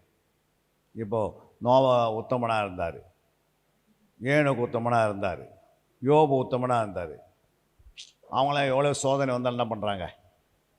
சோதனையை மேற்கொள்கிறாங்க. அதுக்கு என்ன காரணம்? உத்தமர்கள். நம்ம உத்தமராக வந்தோம்னா அது பிறகு நம்மக்கிட்ட என்ன இல்லை? பிசாசு நம்மளை ஏமாற்றவே முடியாது. புரியுங்களா? நம்ம அறக்குறையாக இருக்கிறனால தான் பிசாசு நம்ம ஏமாற்றிட்டு போயிடுறான். நமக்கு வர வேண்டிய ஆசீர்வாதத்தை, எங்கே ஆசீர்வாதம் இருக்குது யாருக்கு ஏன்னு தெரில அப்படின்னா, நம்ம என்ன பண்ணல? வேதத்தை குறித்த அறிவு குறைவாக இருக்கிறதுனால ஆசீர்வாதம் எப்படி வரும்னு தெரியல. யாராவது வந்து ஆசீர்வாதமாக இருப்புன்னு சொன்னால் அந்த ஆசீர்வாதத்துக்கு முன்னாடி என்ன இருக்குது? ஒரு ஆசீர்வாதத்தை பெற்றுக்கொள்வதற்கு என்ன வேணும்? இப்போ ஆபிரகாமு ஒரு குழந்தையை பெற்றுக்கொள்ளணும். அதுக்கு என்ன வழி? ஒன்று விசுவாசம். அடுத்தது விசுவாசம் ஒன்று. அந்த விசுவாசம் தானாக உடைந்துச்சா? அந்த விசுவாசம் வருவதுக்கு அவனுக்கு எத்தனை வருஷம் ஆயிடுச்சான்? 25 வருஷம் ஆச்சு. எத்தனை வருஷம்? ஒரு குழந்தை ஆண்டு கொடுக்கணும். ஆபிரகாமை தேவன் அழைக்கும் போது எப்படி அழைக்கிறாரு? ஆபிரகாமே, நீ என்ன செய், உன் ஜனத்தையும் உன்னுடைய தேசத்தையும் உன் இனத்தையும் விட்டு என்ன பண்ணு, நான் சொல்கிற தேசத்துக்கு வா. புரியுங்களா? நான் உன்னை என்ன பண்ணுவேன், நட்சத்திரங்களைப் போல கடலுடைய மணலை போல உன் சந்ததி என்ன பண்ணுவேன், இவ்வளவா இருக்கும் அப்படின்ட்டார். இப்போ ஆபிரகாம் கேட்டு வந்துட்டார். ஆனால் அந்த குழந்தையை பெற்றெடுக்கிறதுக்கு எத்தனை வருஷம் ஆச்சு? 25 வருஷம் ஆச்சு. எத்தனை வருஷம்? 25 வருஷம். அப்போ அந்த குழந்தை பெற்றெடுக்கும் போது தான் அவனுக்கு முதல் ஆசீர்வாதம் வருது. என்ன ஆசீர்வாதம்? நான் உன்னை ஆசீர்வதிப்பே சொன்னார். 12ஆம் அதிகாரத்தில் சொல்கிறாரு. அந்த ஆசீர்வாதம் எப்போ வந்தது? குழந்தை ஆசீர்வாதம் 25 வருஷம் பொறுத்து தான் அந்த ஆசீர்வாதம் வந்தது. அதுக்கு முன்னாடி அந்த 25 வருஷம் அவனுடைய பாடுகள், உபத்திரம், துன்பம், சோதனைகள், அதுக்கு அடுத்தது வனாந்தர வாழ்க்கை, இதெல்லாம் வந்ததா இல்லையா? நம்ம வந்ததா இல்லையாம்மா? வாழ்க்கையில் வனாந்தரமான ஒரு வாழ்க்கை வந்ததே இல்லையா? எடுத்துருக்கு அப்படியே அங்கே கூட்டின்னு வந்து உடனே இன்றைக்கி நாளைக்கு குழந்தை பெற்று எடுத்துடு அப்படின்னு சொன்னார் ஆண்டவர். ஒரு ஆசீர்வாதத்தை தருவதுக்கு கொடுத்துட்டார். அந்த ஆசீர்வாதத்தை அடுத்து அந்த குழந்தை கொடுத்துட்டு பிறகு உடனே என்ன பண்ணுறாரு? மறுபடியும் அந்த குழந்தை என்ன பண்ணுறாரு? சொல்லுங்கம்மா. மறுபடியும் எங்கே கொண்டு வா? மோரியா மலையில் கொண்டு போய் என்ன செய்? ஏன் சொன்னார் அந்த வார்த்தை? நமக்குள்ள இருக்கிற விசுவாசத்தினால தன்னுடைய இருதயங்களை கர்த்தர் என்ன பண்ணார்? சுத்தமாக்கினார். அல்லேலூயா. அப்போது சுத்தமானதை விட்டுறக்கூடாது. அந்த விசுவாசம் என்ன செய்யணுமா? பெருகணும். 1 தெசலோனிக்கேயர் 3ஆம் அதிகாரம் 10. உங்கள் முகத்தை கண்டு உங்கள் விசுவாச குறைகளை நிறைவாகும் பொருட்டு இரவும் பகலும் மிகவும் வேண்டிக் கொள்கிறோம். அப்போ அவங்க முகத்தில் என்ன இருக்கு? என்ன குறைவு? எப்படி தெரியுது? சபையை பார்க்கும் போதே தெரிஞ்சது விசுவாசம் அவங்களுக்குள்ள எப்படிக்குதான்? முகத்தை பார்த்தே சொல்லிடலாம் விசுவாசம் எவ்வளோ இருக்குதுன்னு ஒருத்தருக்கு. அல்லேலூயா. அப்போ உங்கள் முகத்தை கண்ட போது என்ன நடக்குது? அங்கே விசுவாசம் இல்லையே. அந்த விசுவாசம் நிறைவாக வரணும் அப்படின்னா என்ன செய்யணுமா? விசுவாசம் நிறைவாகிறதுக்கு என்ன பண்ணணும்? அப்போ இரவும் பகலும் ஜெபம் பண்ணுன்றாரு. நம்ம ஒரு பகல் மட்டும் ஜெபம் பண்ணிட்டு போயினே இருக்கிறோம் இல்லை? இரவும் பகலும் யாரெல்லாம் ஜெபம், அவங்க மட்டும் கரங்களை உயர்த்தி காட்டுங்க. பகல் நான் இரவெல்லாம் ஜெபிக்கிறேன், பகலெல்லாம் ஜெபிக்கிறேன். அதை இரவும் பகலும் அப்படி என்ன பண்ணோம்? ஒரு ஜெபம் இருந்தால் தான் விசுவாசம் வளரும். இப்போ இது எழுதினவர் யார்? அந்த சபைக்கு எழுதுகிறார், பவுல் எழுதுகிறாரு. அப்பா, உங்களுடைய விசுவாசம் எப்படி இருக்குது? பார்க்குறதுக்கே குறைவாக இருக்குது, அதை நிறைவாக மாற்றுங்க. அதுக்கு என்ன செய்யுங்க? ஒரு இரவு பகல் ஜபத்தை போடுங்க அப்படின்னு சொல்கிறாரு பவுல். அப்போ ஒரு இரவு பகல் ஜபத்தை போட்டு அவங்க ஜெபம் பண்ணால் என்ன உண்டாகும்? விசுவாசம் நிறைவாகும். புரியுதுங்களா? அப்போ விசுவாசம் நிறைவாகும் போது இருதயம் எப்படி இருக்கும்? ஏற்கனவே விசுவாசத்தில் இருதயம் சுத்தமாக இருக்கிறது. இப்போ நிறைவான விசுவாசம் வரும்போது ஒரு பரிசுத்த இருதயம் உருவாகுது. அல்லேலூயா. உங்கள் இருதயம் பரிசுத்தமாக இருந்தால் என்ன நடக்கும்? உங்கள் இருதயம் சுத்தமாக இருந்தால் என்ன நடக்கும்? தேவனை தரிசிக்க முடியும், அடிக்கடி நீங்கள் பார்க்க முடியும். தூதர்கள் இறங்குறது, யாருது, புரியுதுங்களா? உங்கள் வாழ்க்கையில் இதெல்லாம் பார்க்க முடியுமா? முடியாதா? முடியும். இருதயத்தில் சுத்தம் இல்லாதவர்களுக்கு ஆண்டு தரிசிப்பாரா? தரிசிக்க மாட்டார். அப்போ இருதயத்தில் நம்ம என்ன பண்ண? பரிசுத்தத்தை காத்து கொள்ளணுமே. புரியுங்களா? பரலோகம் போகணும்னா இருதயத்தில் ஒருத்தருக்கு பரிசுத்தம் இல்லைன்னா போக முடியாது. இல்லைங்க, நான் ஞானஸ்தானம் எடுத்துட்டேன், திருவந்து எடுத்துட்டேன், நான் சர்ச்சைக்கு காணி கொடுத்துட்றேன் அப்படின்னு சொன்னால் போயிட முடியுமா?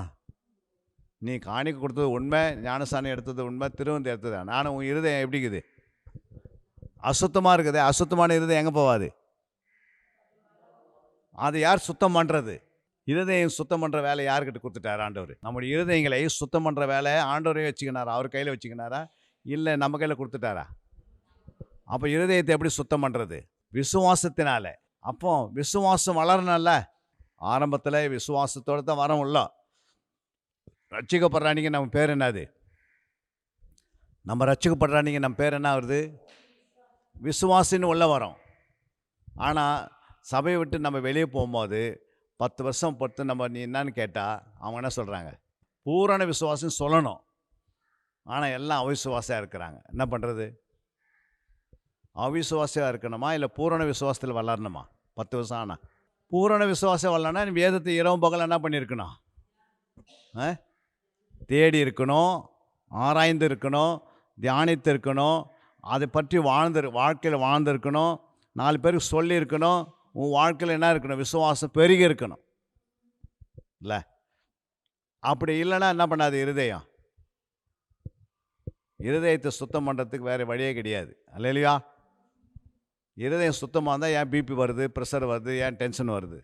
அல்லையா? ஏன் கோபம் வருது? இன்றைக்கி ஏன் அதிகம் கோபம் வருது? இருதயத்தில் என்ன இல்லை? சுத்தம் இல்லை. அதனால் என்ன பண்ணுறது? கோபம்.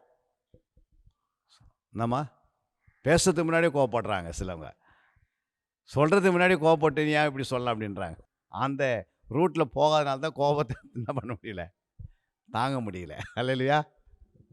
அந்த ரூட்டில் போகிறதுக்கு ஏசு கிறிஸ்து போனார். அதே ரூட்டில் தான் நம்ம போனோன்றாரு. அவர் நடந்தபடியே நம்ம நடக்கணும். அவருடைய நடையை நம்ம பின்பற்றணும். அல்லையா?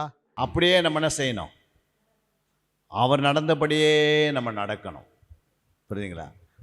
அவரே தேவ பாதத்தில் போய் உட்கார்றாருன்னா நம்ம என்ன செய்யணும்? நம்மளும் ஆண்டோடைய பாதத்தில் உட்காரணும். புரியுங்களா? அவரே உட்கார்ந்தார். மரியாள் வீட்டுக்கு போயிட்டு என்ன பண்ணார்? டீ கொண்டு வாங்க, கொஞ்சம் டீ சாப்பிட்றேன், கொஞ்சம் நேரம் என்ன பண்ணுறேன், கொஞ்சம் அப்படியே சேரில் கொஞ்சம் சேர் கொடுங்க, அப்படி வந்து கொஞ்சம் கொண்டு தூங்கிட்டு வரேன் அப்படின்னு சொன்னார். மரியாள் வீட்டுக்கு போன பிறகு என்ன பண்ணார்? பைபிள் கிளாஸ் எடுக்கிறாரு. எடுத்தாரே இல்லைங்களா? அப்போது மார்த்தாள் என்ன பண்ணாங்க? மார்த்தாள் அநேக காரியங்களை குறித்து கவலைப்பட்டுக்கினே இருக்கிறாங்க. தேவையானது ஒன்று, தேவனுடைய பாதம். அப்போ தேவனுடைய பாதத்தில் இந்த அம்மா உட்காந்தாங்க. மரியாள் உட்காந்தாங்களே இல்லையா? மரியாள் பாதத்தில் உட்கார்ந்தனால நல்ல பங்கை தெரிந்து கொண்டாங்க. அப்போ இயேசு இன்னைக்கு வீட்டுக்குள்ளே எப்படி வராரு? அன்றைக்கி இயேசு மரியாள் வீட்டுக்கு டைரெக்டாக போனார், ப்ராக்டிக்கலாக போனார், சரியத்தோடு போனார். இன்றைக்கி இயேசு எப்படி வந்திருக்காரு வீட்டுக்கு? இன்றைக்கி வேத வாக்கியங்கள் மூலமாக வராரு, வார்த்தையின் மூலமாக வராரு. இந்த வார்த்தையை எடுத்து நீங்கள் உட்கார்றீங்கன்னா இயேசு உங்களோட உட்காந்துருக்காரான்னு அர்த்தம். அல்லையா? நம்ம வெறும் பைபிளை வச்சுக்க வேச விட்டுடுறோம். நீ வேதத்தை எப்போல்லாம் எடுத்து உட்கார்றையோ அப்போல்லாம் யாரும் உங்க கூட உட்காருது? இயேசு உங்களோட கூட உட்காந்துருக்காரான்னு அர்த்தம். புரியுங்களா? அந்த வார்த்தை உயிருக்குது. இந்த வசனம் என்னாகுது? உயிர் இருக்குது. ஏன் வசனம் உயிர் இருக்குது?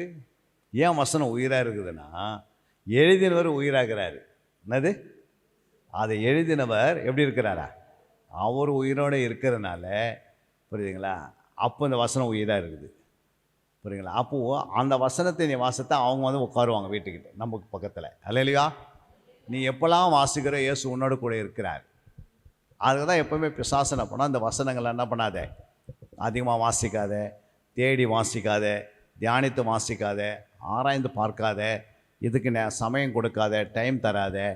புரியுங்களா? பைபிள் ஏதோ சர்ச்சுக்கு போனியா, சண்டே போனீங்க, அன்றைக்கி மெசேஜ் கேட்டீங்க, அதோடு விட்டுட்டு அதோட அடுத்த சண்டே பாருங்கள் அப்படின்னு பிசாசு என்ன பண்ணுவான்? இன்றைக்கி நிறைய பேர்கள் வஞ்சித்து கொண்டு இருக்கிறான். பிசாசு வஞ்சிக்கிறது யாருன்னா தெரியுமா? பிசாசு எப்படி வஞ்சிக்கிறான்? பிசாசுடைய தந்திரம் எப்படி? வாரத்துக்கு ஒரு நாள் செய்தி கேட்டால் போதும், அவ்வளோதான். ஜனங்களை அப்படி வச்சுட்டாவே வரிகளை என்ன பண்ணிடலாம்? அவங்களாம் தட்டி தூக்கின்னு போயினே இருப்பான். இல்லை, இது தினந்தோறும் வாசிக்கிற புத்தகம். என்ன புத்தகம்?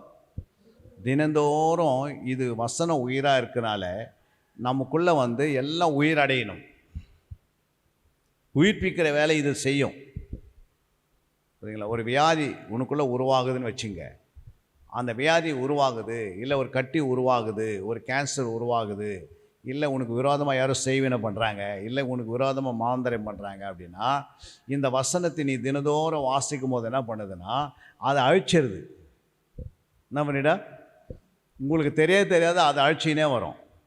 எனக்கு இது உயிர் இருக்குதுல்ல, இந்த வார்த்தையை நீங்கள் பைபிளை வாசித்தை ஸ்டாப் பண்ணிவிட்டு அது பிறகு அவன் எல்லா வேலையும் முடிச்சிடுவான். நீ என்னைக்கு பைபிளை மறந்துட்டுனா அன்றைக்கி உன் பிள்ளைகளை மறந்துடுவார், வீட்டை மறந்துடுவார். நீங்கள் ஆண்டவர் உங்ககிட்ட வர்றதே தெரியாது, அவர் வரைய மாட்டார் கிட்ட. புரியுதுங்களா? வருத்தப்பட்டு பாரம் சுமக்கிறவங்க தான் நம்மளை அடிச்சுன்னு உள்ள வந்தார். புரியுங்களா? என்னிடத்தில் வந்து கற்றுக்கொள்ளணும் அர்த்தவசனம் சொல்கிறாரு. வருத்தப்பட்டு பாரம் சுமக்கணும்னு சொல்கிற வசனம் எங்கே இருக்குது? 11:28 இருக்குது. மத்தேயு 11:28 என்ன சொல்கிறாரு? வருத்தப்பட்டு பாரம் சுமக்கிறவர்களே எல்லாரும் என்னிடத்தில் வாருங்கள்னு சொன்னார். வருத்தப்பட்டு பாரம் சுமக்கிறவர்களே நீங்கள் எல்லாரும் என்னிடத்தில் வாருங்கள், நான் உங்களுக்கு இளைப்பாறுதல் தருவேன். பாருங்க, அப்ப என்ன சொல்ற? வருத்தப்பட்டு பாரம் சுமக்கிறவர்களே எல்லாரும் என்னிடத்தில் வாருங்கள், நான் உனக்கு என்ன பண்ணுவேன்? சமாதானத்தை தருவேன், சந்தோஷத்தை தருவேன், ஆசீர்வாதங்களை தருவேன், மனமகிழ்ச்சியை தருவேன், நிம்மதியை தருவேன், அடைக்கலத்தை கொடுப்பேன், நானே உனக்கு கேடகமாக இருப்பேன், நானே உனக்கு துரகமாக இருப்பேன், நானே உனக்கு என்ன இருப்பேன்? எல்லாமா இருப்பேன்னு சொல்லி அந்த ஒரு வசனத்தை சொல்லி அழைக்கிறார். அடுத்த வசனம் நான் சொல்கிறாரு பாருங்க, நான் சாந்தமும் மனத்தாழ்மையுமாய் இருக்கிறேன், என் நுகத்தை உங்கள் மேல் ஏற்றுக்கொண்டு. அப்போ இயேசு எப்படி இருக்கிறாரா? சாந்தமும் மனத்தாழ்மையுமாய் அப்போ இருக்கிறேன். அவர் இருக்கிற வண்ணமாக இருக்கிறார். என்ன அர்த்தம்? அவர் எப்பவுமே எப்படி இருக்கிறாரு? அவர் இருக்கிற வண்ணமாகவே இருக்கிறாரு. எப்படி இருக்கிறாரு? தாழ்மையாகவும் மன தாழ்மையாகவும் சாந்தமாக இருக்கிறேன். அல்லேலூயா. அப்படியே நம்முடைய இயேசு தாழ்மையாக இருக்கிறார். புரியுதுங்களா? மனத்தாழ்மையாக இருக்கிறாரு, சாந்தமாக இருக்கிறாருன்னா அப்போது நம்ம அவருக்கு அழைக்கும் போது நம்ம வந்துட்டோம். வருத்தப்பட்ட பாரம் சுமங்கள் எல்லாம் வந்துட்டோம்.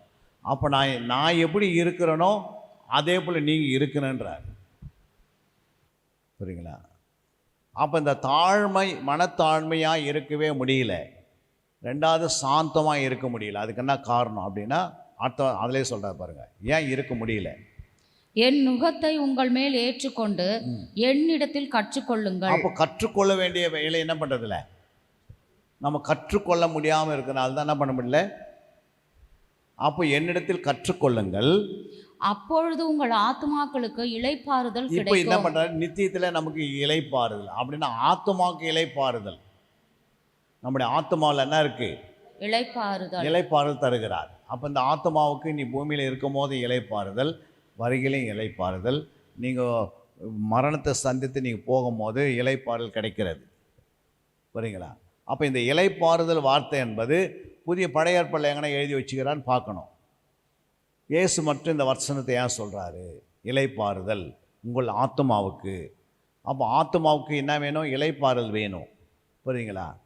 அப்போ எவ்வளோ விதமான கவலைகளோ உபத்திரம் போராட்டம் துன்பங்கள் வந்தாலும் அவருடைய தாழ்மையும் சாந்தம் உள்ளே இருந்துச்சுன்னா ஆட்டோமேட்டிக் இளைப்பாறுதல் கிடச்சினே இருக்கும். தாழ்மையாக இருக்கிறவங்களுக்கு ஆண்டு கிருபை என்ன பண்ணுவார்? தாழ்மை உள்ளவருக்கு கிருபை பெருகினே இருக்கும். தாழ்மையாக இருக்கிறவங்களுக்கு எப்பவுமே கிருபை வந்துனே இருக்கும். அப்போ தாழ்மை எங்கே இருக்கணும்? தாழ்மை எங்கேமா இருக்கணும்? இப்போ என்கிட்ட தாழ்மையாக இருக்கிறேன், நான் தாழ்மையாக இருக்கேன்னா அந்த தாழ்மை உங்களுக்குள்ளே எங்கே இருக்குது? எந்த இடத்துல இருக்குது? கண்ணில் இருக்குதா, காதில் இருக்குதா, வாயில் இருக்குதா, இல்லை இருதயத்தில் இருக்குதா, இல்லை கை காலெலாம் தாழ்மை இருக்குதா? தாழ்மை ஆவியில் இருக்க வேண்டும். முதல்ல எங்கே இருக்கணும்? உன் ஆவியில் இருக்கணும். அப்போ உன் ஆவியில் தாழ்மை இல்லை அப்படின்னா தாழ்மை எப்படி வரும்? தாழ்மை எப்படிமா வரும்? தாழ்மைனா எப்படி ஆவியில் வரும்னா உன் பேச்சில் தாழ்மை இருக்கணும். ஃபஸ்ட்டு என்ன இருக்கணும்? பேச்சில். உன் சொல்ல தாழ்மை இருக்கணும். உன் வார்த்தையில் தாழ்மை இருக்கணும். இயேசு எங்கெல்லாம் பேசினார், எப்படி பேசினார் போய் பாருங்கள். அவர் எப்படி பேசுகிறாரு, எப்படி சொல்லுகிறாரு, எப்படி வார்த்தை வெளியிடுகிறான்னு பாருங்கள். அதில் எல்லாத்துலேயும் என்ன இருந்தது? தாழ்மை இருந்தது. அதனால தான் தேவ கிருபை அவருக்குள்ளே பெருகினே இருந்தது. நம்ம தாழ்மை எப்போ, நம்ம கிருபை எப்போ இழந்துடுறோன்னா எப்போ உனக்குள்ளே பெருமை வந்துடுச்சோ அப்பயே உன்னை விட்டு கிருபை ஆயிடுச்சு, விலகிடுச்சு. அப்போ தான் பிசாசு போட்டு தள்ளிடுறது. புரியுங்களா? ஆண்டவர் சொல்லுவார், பேசாத, அது மாதிரி பேசாதே, பெருமையாக பேசிடாதே. புரியுங்களா? யாரையும் என்ன பண்ணிடாதே, யாரையும்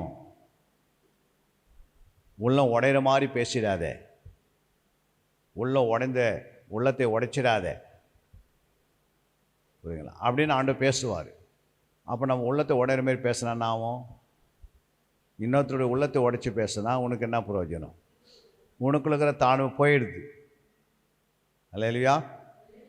அப்போ அந்த தாழ்மையை வார்த்தையினாலே பேச கற்றுக்கணும், தாழ்மையை கற்றுக்கணும். உங்களுடைய பெரியராக ஒருத்தர் இருந்தால் கூட அவங்ககிட்ட எப்படி பேசணும், சிறியராக இருந்தால் அவங்ககிட்ட எப்படி பேசணும், உங்களுடைய சகோதரிக்கிட்ட எப்படி பேசணும், உங்கள் ஃபாஸ்ட் அம்மாக்கிட்ட எப்படி பேசணும், உங்களுடைய ஃபாஸ்ட் ஐயக்கிட்ட எப்படி பேசணும், உங்களுடைய மூப்பர்கள்கிட்ட எப்படி பேசணும், இல்லை உங்கள் சொந்த பந்தங்கள் யாரா வந்தால் கூட எப்படி பேசணும். ஆமாம், தாழ்மையாக பேசணும் இல்லையா? அப்போ இப்படி இருந்தால் தான் என்ன பண்ண முடியும், கிருபையை தக்க வைக்க முடியும். இல்லைன்னா கிருபை பூரணமாகாது, கிருபை மிகவும் பெருகாது. கிருபை பெற்றுக்கொண்டிருப்பீங்க, அந்த கிருபை இழந்து போயிடுவீங்க. கொஞ்சம் கொஞ்சமாக என்ன பண்ணுவீங்க, கிருபையை கொஞ்சம் கொஞ்சமாக நம்ம லைஃப்பில் இருந்து மைனஸ் ஆகிடும். புரியுங்களா? கிருபை எதுக்கு ஆண்டு கொடுக்குறான்னா, கிருபை எதுக்கு கொடுக்குறாரு அப்படின்னா நம்ம ஜெபிப்பதற்கு. கிருபை எது கொடுக்குறான்னா நமக்கு பாதுகாப்பு கொடுக்குறாரு. நம்ம போகிற வரிகளையும் கர்த்தர் நம்மோட கூடவே என்ன செய்கிற தூதரை கட்டளையிடுறாரு அல்லையா? அந்த கிருபை இருக்கிற வரைக்கும் பிசாசு என்ன பண்ண முடியாது. யாருடைய இருதயத்தில் கசப்பு உருவாகுதோ அங்கே கிருபை நம்ம விட்டு விலகிறது என்று எபிரேய புத்தகத்தில் நம்ம வாசிக்கிறோம். அப்போ கிருபையை நம்ம ஒரு நாள் என்ன பண்ணக்கூடாது, இழந்து போயிடவே கூடாது அல்லையா? அப்போ உங்களுக்குள்ளே மனத்தாழ்மையை என்ன செய்யணும், கற்றுக்கொள்ளணும். அடுத்தது நீங்கள் உங்களுடைய சிந்தனைகளில் தாழ்மை இருக்கணும், உங்களுடைய யோசனையில் தாழ்மை இருக்கணும், உங்களுடைய நினைவில் தாழ்மை இருக்கணும். என்ன இருக்கணும்? சிந்தனையில், யோசனையில், அப்புறம் நினைவில். சிந்தனை, யோசனை, நினைவில் தாழ்மையை வளர்க்கணும். புரியுங்களா? யாரையுமே தப்பாக நினைக்கக்கூடாது. புரியுங்களா? பூமியில் ரட்சிக்கப்பட்ட பிள்ளைகள் இயேசு போல தான் வாழணும். இயேசுடைய அடிச்சோடு என்ன சொல்லுதுன்னா, எல்லா இடத்துலையும் தாழ்மையாக இருங்க, ஒருவருக்கு ஒரு புத்தி சொல்லுங்கள், ஒருவருக்கு ஒரு விட்டு கொடுங்க, ஒருவருக்கு ஒரு சகித்து கொள்ளுங்க, ஒருவருக்கு ஒரு என்ன பண்ணுங்க, ஜெபிங்க. அப்படி தான் ஆண்டு சொல்லித்தராரு. அப்போ ஒருவருக்கு ஒருவர் என்ன செய்யணும், எப்பவுமே ஒருவர் குறைகளை ஒருவருக்கு சொல்லி அதுக்காக என்ன பண்ணுங்க, ஜெபம் பண்ணுங்க. ஒருவர் பாரத்தை ஒருவர் சுமந்து கொள்ளுங்க. உங்களுக்குள் எந்த ஒரு சண்டைகளோ எந்த விதமான கசப்போ ஏற்படக்கூடாது தான் ஆண்டு சொல்லியிருக்கிறாரு. ஏன் அப்படின்னா நமக்குள்ள இந்த தாழ்மை பெருகுவதற்காக. மூன்றாவது, நம்முடைய கிரியில் தாழ்மை இருக்கணும். உங்களுடைய கிரியில் தாழ்மை. நீங்கள் என்ன கிரி செய்தாலும் அதில் என்ன இருக்கணும், தாழ்மை இருக்கணும். ஒரு கிளாஸ் தண்ணி கொடுக்குறீங்க, புரியுங்களா? அந்த தண்ணியை கொடுக்கறதுக்கு கூட தாழ்மை இருந்தால் தான் அதை என்ன பண்ண முடியும். ஒருத்தர் வீட்டுக்கு வராரு, அவருக்கு எப்படி கொடுத்தாலும் நாங்கள் தண்ணின்னு சொல்லிட்டு என்ன பண்ணுவாங்க, சில குழா தண்ணி கொடுத்துருவாங்க, சிலவங்க மினரல் வாட்டர் கொடுத்துருவாங்க, சிலவங்களுக்கு கிளாஸை மாற்றிடுவாங்க. இவருக்கு இந்த கிளாஸ் கொடுத்தா போதும், ஏன்னா இவர் அந்த மாதிரி தான் இருக்கிறாங்க இல்லையா?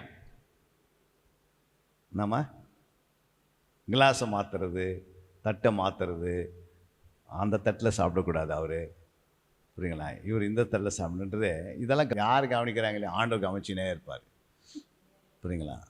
ஒரு சகோதரி வர்ஷிப் லீடரில் உட்காருவாங்க. வர்ஷிப் லீடரில் அவங்க தான் இருப்பாங்க சர்ச்சில் முன்னாடி. மாமியாருக்கு சாப்பாடு போட்டிருக்கிறாங்க. அந்த மாமியார் சாப்பாடு கொடுக்கும்போது அதில் டங்குன்னு சவுண்டு கேட்டுச்சு. சாப்பிடும் போது கல் இருந்துருக்குது. அந்த கல் என்ன பண்ணியிருக்கணும், எடுத்து போட்டிருக்கு, மாமியார் கொடுத்துருக்கணும்.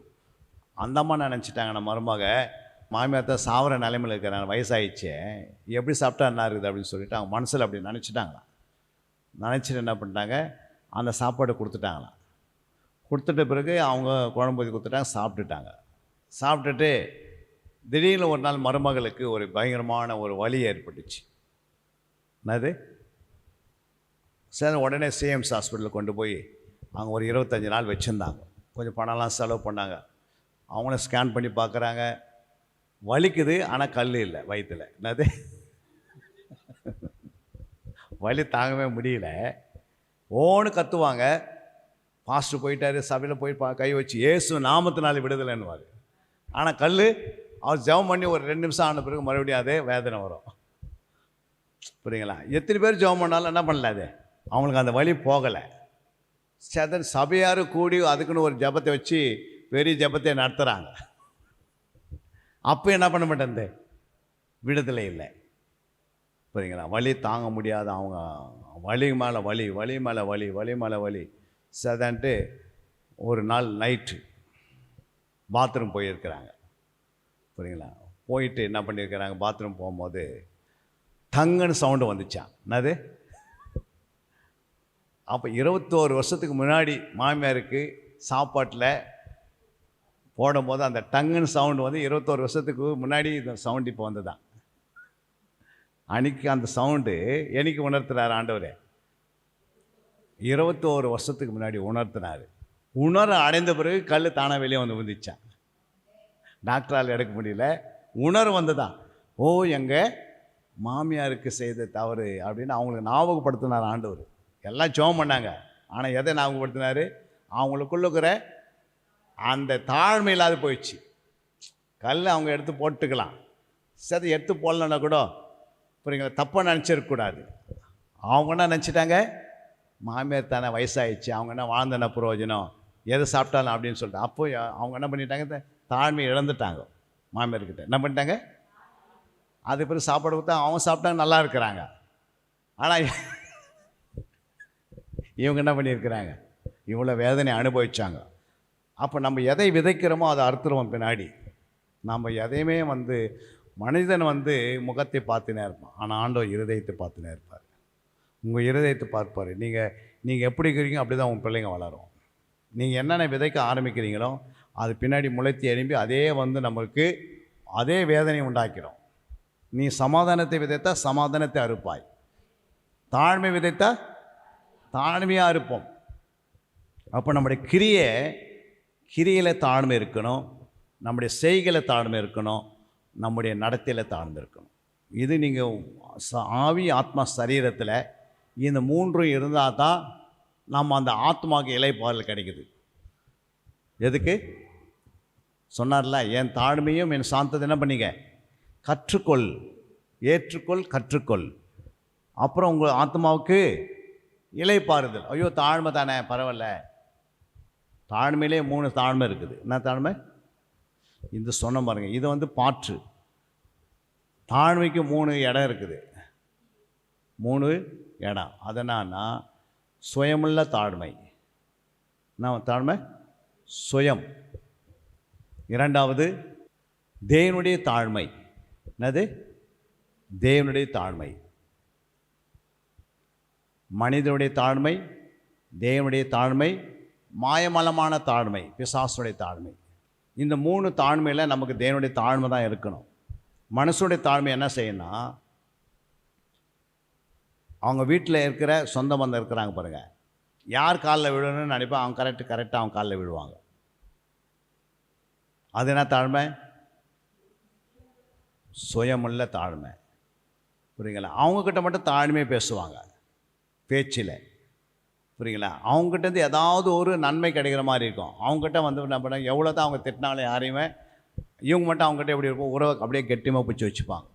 ஏன்னா அவங்ககிட்ட என்ன வருது, ஏதாவது உதவி இருக்குது பாருங்கள், அவங்க தப்பு செய்த விட இவங்க சுட்டி காட்ட மாட்டாங்க, அப்படியே கண்டுக்காத விட்டுருவாங்க. ஏன் அப்படின்னா அவங்கக்கிட்டேருந்து என்ன இருக்குது, உதவி இருக்குது. அப்போ தாழ்மையாக பேச ஆரம்பிச்சுவாங்க, தாழ்மையாக செய்வாங்க. எல்லாமே சாப்பாடு கொடுக்குறதுல, பேச்சில், அப்புறம் எல்லாத்துலேயும் எப்படி இருப்பாங்க, நடையில், சொல்லலை, கிரியில் அவங்களுக்கு மட்டும் ஆக்டிவிட்டியாக காட்டுவாங்க. புரியுங்களா? வேறு யாருன்னா பண்ணி எரிஞ்சு விழுவாங்க பக்கத்தில் வரவங்களுக்கெல்லாம். அவங்க மட்டும் கெட்ட பார்க்கும்போது தாழ்மையாக இருப்பாங்க. ஏன் அப்படின்னா அதுக்கு பேர் தான் மனுஷனுடைய தாழ்மை. புரியுங்களா? பிசாசுடைய தாழ்மை என்ன செய்யணும், அந்த நேரத்துக்கு மட்டும் வேலை செய்யும். புரியுங்களா? எந்த நேரத்துக்கு? அந்தந்த நேரத்துக்கு மட்டும் என்ன பண்ணோம், அந்தந்த நேரத்துக்கு ஏற்ற மாதிரி என்ன பண்ணுவாங்க, அவங்ககிட்ட தாழ்மையாக நடக்கிற மாதிரி. புரியுங்களா? அப்படியே பேசி அவங்கக்கிட்ட ஏதாவது ஒன்று வாங்கிட்டு பிறகு ஆளே காணாது போயிடுவாங்க. அப்புறம் போன இடத்த விட என்ன பண்ணுறதில்ல, இங்கே இருக்கிறவனாங்க அங்கே இருக்கிறவனாங்க இப்போ தான் போயிருக்கிறவனாங்க. ஏன்னா அவங்க என்ன பண்ணுவாங்க, அறியாமல் அதை செய்தார். பிசாசு தந்திரமாக என்ன பண்ணுவாங்க, சிலவங்க அவங்களுடைய காரியத்தில் அவங்க வைத்திருக்கிற பொருளோ எது இருந்தாலும் ஏமாற்றி பிசாசு வஞ்சிப்பான். அப்போ நமக்கு அந்த தாழ்மை தேவையில்லை, மனுஷனுடைய தாழ்மை தேவையில்லை, பிசாசுடைய தாழ்மை தேவையில்லை. அப்படி வேதத்தில் பார்க்குறோம், பல பேரை பார்க்குறோம். புரியுங்களா? அவங்களாம் எப்படி நடந்தாங்கன்னு, புரியுங்களா? ஆனால் தேவனுடைய தாழ்மை இருக்கு பாருங்கள், இது யாராக இருந்தாலும் தாழ்மையாக என்ன பண்ண வெளிப்படுத்தினே இருக்கும். யாராக இருந்தாலும் அவங்களுக்கு முன்னாடி என்ன பண்ணோம், தன்னை தான் தாழ்த்தி பேசும், தாழ்த்தி கிரியை செய்யும், தாழ்மையாக அது வெளிப்படும். அவங்களுக்கு முன்னாடி அம்மா நின்னாலும் அம்மாவை மாதிரி தான் பார்ப்பாங்க தவிர, பக்கத்தில் இருக்கிற மாமியார் நின்னாலும் மாமியாரை அம்மா மாதிரி தான் பார்ப்பாங்க தவிர, பக்கத்தில் இருக்கிற வீட்டிலேருந்து ஒருத்தர் வந்தால் கூட அவங்கள கூட ஒரு சகோதரிய தாயை மாதிரி பார்ப்பாங்க. இது தேவனுடைய தாழ்மை. அவங்களுக்கு எப்பவுமே என்ன இருக்காது, எல்லாரையும் பரப்பர ரூட்டை ஏசு எப்படி பார்த்தாரு, வித்தியாசமாக பார்த்துருந்தார் எல்லாரையும். நம்ம இருதயத்தை எப்படி பார்க்குறாரு, எல்லாரையும் இருதயத்தை, புரியுங்களா? அண்ணா மார்த்தாலை பார்த்தாரு, மரியாதை பார்த்தாரு, எல்லாரையுமே எப்படி பார்க்குறாரு. அப்போ தெய்வீக ஆண்டவராக இயேசு கிறிஸ்து தெய்வீகத்தை வெளிப்படுத்தும் போதெல்லாம் தாழ்மை எப்படி வெளிப்படுத்தினார், புரியுங்களா? வேலைக்காரனை கூட பேசும்போது கூட ஆண்டவர் எப்படி பேசுகிறாரு, புரியுங்களா? அப்போ இதெல்லாம் எதுக்கு சொல்ல வரேன்னா, நமக்குள்ள தேவனுடைய தாழ்மையை அணிந்து கொள்ளணும், தேவனுடைய சாந்தத்தை அணிந்து கொள்ளணும். அல்லேலூயா. இதெல்லாம் நீங்கள் செய்தீங்கன்னா தான் உங்களுடைய வாழ்க்கையில் என்ன ஆகும், ரட்சிப்பை குறித்து நம்ம பேசி கொண்டு வந்தோம். ஒரு அதிகாரத்தை எடுத்து அந்த அதிகாரத்தை ரட்சிப்பு நிறைவேற பிரயாசப்படணும். ரட்சிப்புன்னு எடுத்துட்டோம், இப்போ ரட்சிக்கப்பட்டுட்டோம். ஆனால் அந்த ரட்சிப்பு நிறைவேற என்ன செய்யணுமா, பிரயாசப்படணும்னு பிலிப்பியர் 2ஆம் அதிகாரம் 12ஆம் வசனத்தில் நாம் வாசிக்கிறோம். ஆதலால் எனக்கு பிரியமானவர்களே, நீங்கள் எப்பொழுதும் கீழ்ப்படுகிறபடியே நான் உங்களுக்கு சமீபமாக இருக்கும் பொழுது மாத்திரமல்ல, நான் தூரமாக இருக்கிற இப்பொழுதும் அதிக பயத்தோடும் நடுக்கத்தோடும் உங்கள் ரட்சிப்பு நிறைவேற பிரயாசப்படுங்கள். பாருங்கள், ஏற்கனவே நம்ம ரட்சிக்கப்பட்டுட்டோம். நம்ம எல்லாம் இங்கே உட்காந்துக்கிற என்ன ஆகிட்டோம், ரட்சிக்கப்பட்டுட்டோம். இதே சொல்லின்னு காலத்தை ஓட்டாதீங்க. உங்கள் ரட்சிப்பு நிறைவேற அதிக பயத்தோடும் அதிக நடுக்கத்தோடும் ஒவ்வொரு நாளும் அதுக்காக பிரயாசப்படணுமா. இப்போ இந்த வசனத்தை எழுதினவர் யார், அப்போஸ்தலனாகிய பவுல் பிலிப்பி சபைக்கு எழுதுகிறாரு. ஆனால் இதை நம்ம வாசிக்கிறோம் தவிர அதிக பயமாக இருக்க மாட்டேங்குது, அதிக நடுக்கமாக இருக்க மாட்டேங்குது. ரட்சிப்பு நிறைவேறுனா ரட்சிப்புனா என்னென்ன அர்த்தம் தெரியாதே ஓடிக்கொண்டிருக்கிறோம். நீங்கள் வேலை செய்கிற இடத்துல வேலையை கர்த்தர் உயர்த்தணும் அப்படின்னா அந்த இடத்துல எப்படி இருப்போம், அதிக நடுக்கத்தோடும் அதிக பயத்தோடு இருந்தால் தான் ப்ரொமோஷனாக பண்ணுது. 3 வருஷம் 5 வருஷம் ஆன பிறகு அந்த ப்ரொமோஷன் பெற்றுக்கிறாங்க. நீ அங்கே இருக்கிறவங்ககிட்டலாம் அங்கே இருக்கிறவங்க எல்லாருக்கிட்டேயும் சண்டை போடுங்கன்னு இது போடுங்கன்னு வேலைக்கு லேட்டாக வந்துக்குன்னு அடிக்கடிக்கு கட் அடிக்கிறது, அடிக்கடி வராது போகிறது, இப்படிலாம் இருந்தால் ப்ரொமோஷன் கிடைக்குமா? என்ன சொல்லுவாங்க, ப்ரொமோஷன் வர நாட்கள் அவர் பார்த்து என்ன சொல்லுவாங்க, இவருக்கு ப்ரொமோஷன் போட்டு கொடுங்க சீக்கிரம் அப்படின்னவங்க. அப்போது ஒரு வேலை ஸ்தானத்திலேயே நமக்கு என்ன கிடைக்கணும், வேலை ஸ்தானத்திலேயே நமக்கு ஒரு ப்ரொமோஷன் கிடைக்குன்னா அதிக பயத்தோடும் நடுக்கத்தோடும் அந்த ப்ரொமோஷன் நிறைவேற நம்ம என்ன பண்ணுறோம், டைமோடு வருவாங்க. 8 மணிக்கு கரெக்டாக கார்டு அடிப்பாங்க, சாயந்தரம் 5 மணி ஆனால் கார்டு அடிச்சுட்டு போவாங்க. புரியுங்களா? எந்த ரிமார்க் இல்லாத உள்ள என்ன பண்ணுவாங்க, கொடுக்குற வேலையை அப்படியே என்ன பண்ணுவாங்க, செய்வாங்க. புரியுங்களா? அதுக்கு அடுத்து என்ன பண்ணுவாங்க, வேலையை செய்து மட்டும் இல்லாதுன்னா எல்லாம் சொல்கிறதுக்கெலாம் என்ன பண்ணுவாங்க, தலை ஆட்டிக்கினே அந்த வேலையை செய்வாங்க, கீழ்ப்படிவாங்க. புரியுங்களா? அந்த இடத்துல சண்டை போட மாட்டாங்க, யாருக்கிட்டையும் வீணான காரியம் பேச மாட்டாங்க, யாரையும் போட்டு கொடுக்க மாட்டாங்க. அவங்க அதில் இருக்கிற வரைக்கும் அடுத்த ப்ரொமோஷன் பெற வரைக்கும் அவங்களுடைய எல்லாமே பார்த்திங்கன்னா எல்லா சைடும் அவங்களுடைய இது எப்படி உண்மை உத்தமாக இருப்பாங்க, நேர்மையாக இருப்பாங்க. அப்போ அவங்களுக்கு அந்த ப்ரொமோஷன் கொடுக்குறாரு. ஆனால் ஆண்டவர் சொல்கிறாரு, உங்கள் ரட்சிப்பு நிறைவேற அதிக பயத்தோடும் நடுக்கத்தோடும் ரட்சிப்பு நிறைவேற பிரயாசப்படுங்கன்றார். அப்போ ரட்சிப்பு எப்படி நிறைவேறுவது, ஏற்கனவே ரட்சிக்கப்பட்டுட்டோம், அதோடு விட்டுணுமா இல்லை ரட்சிப்பு நிறைவேற பிரயாசப்படணுமா? பிரயாசப்படணும்னா அதிக நடுக்கம் வேணும், அதிகம் பயம் வேணும். இது ரெண்டுமே இல்லைன்னா எப்படி ரட்சிக்கப்படும்?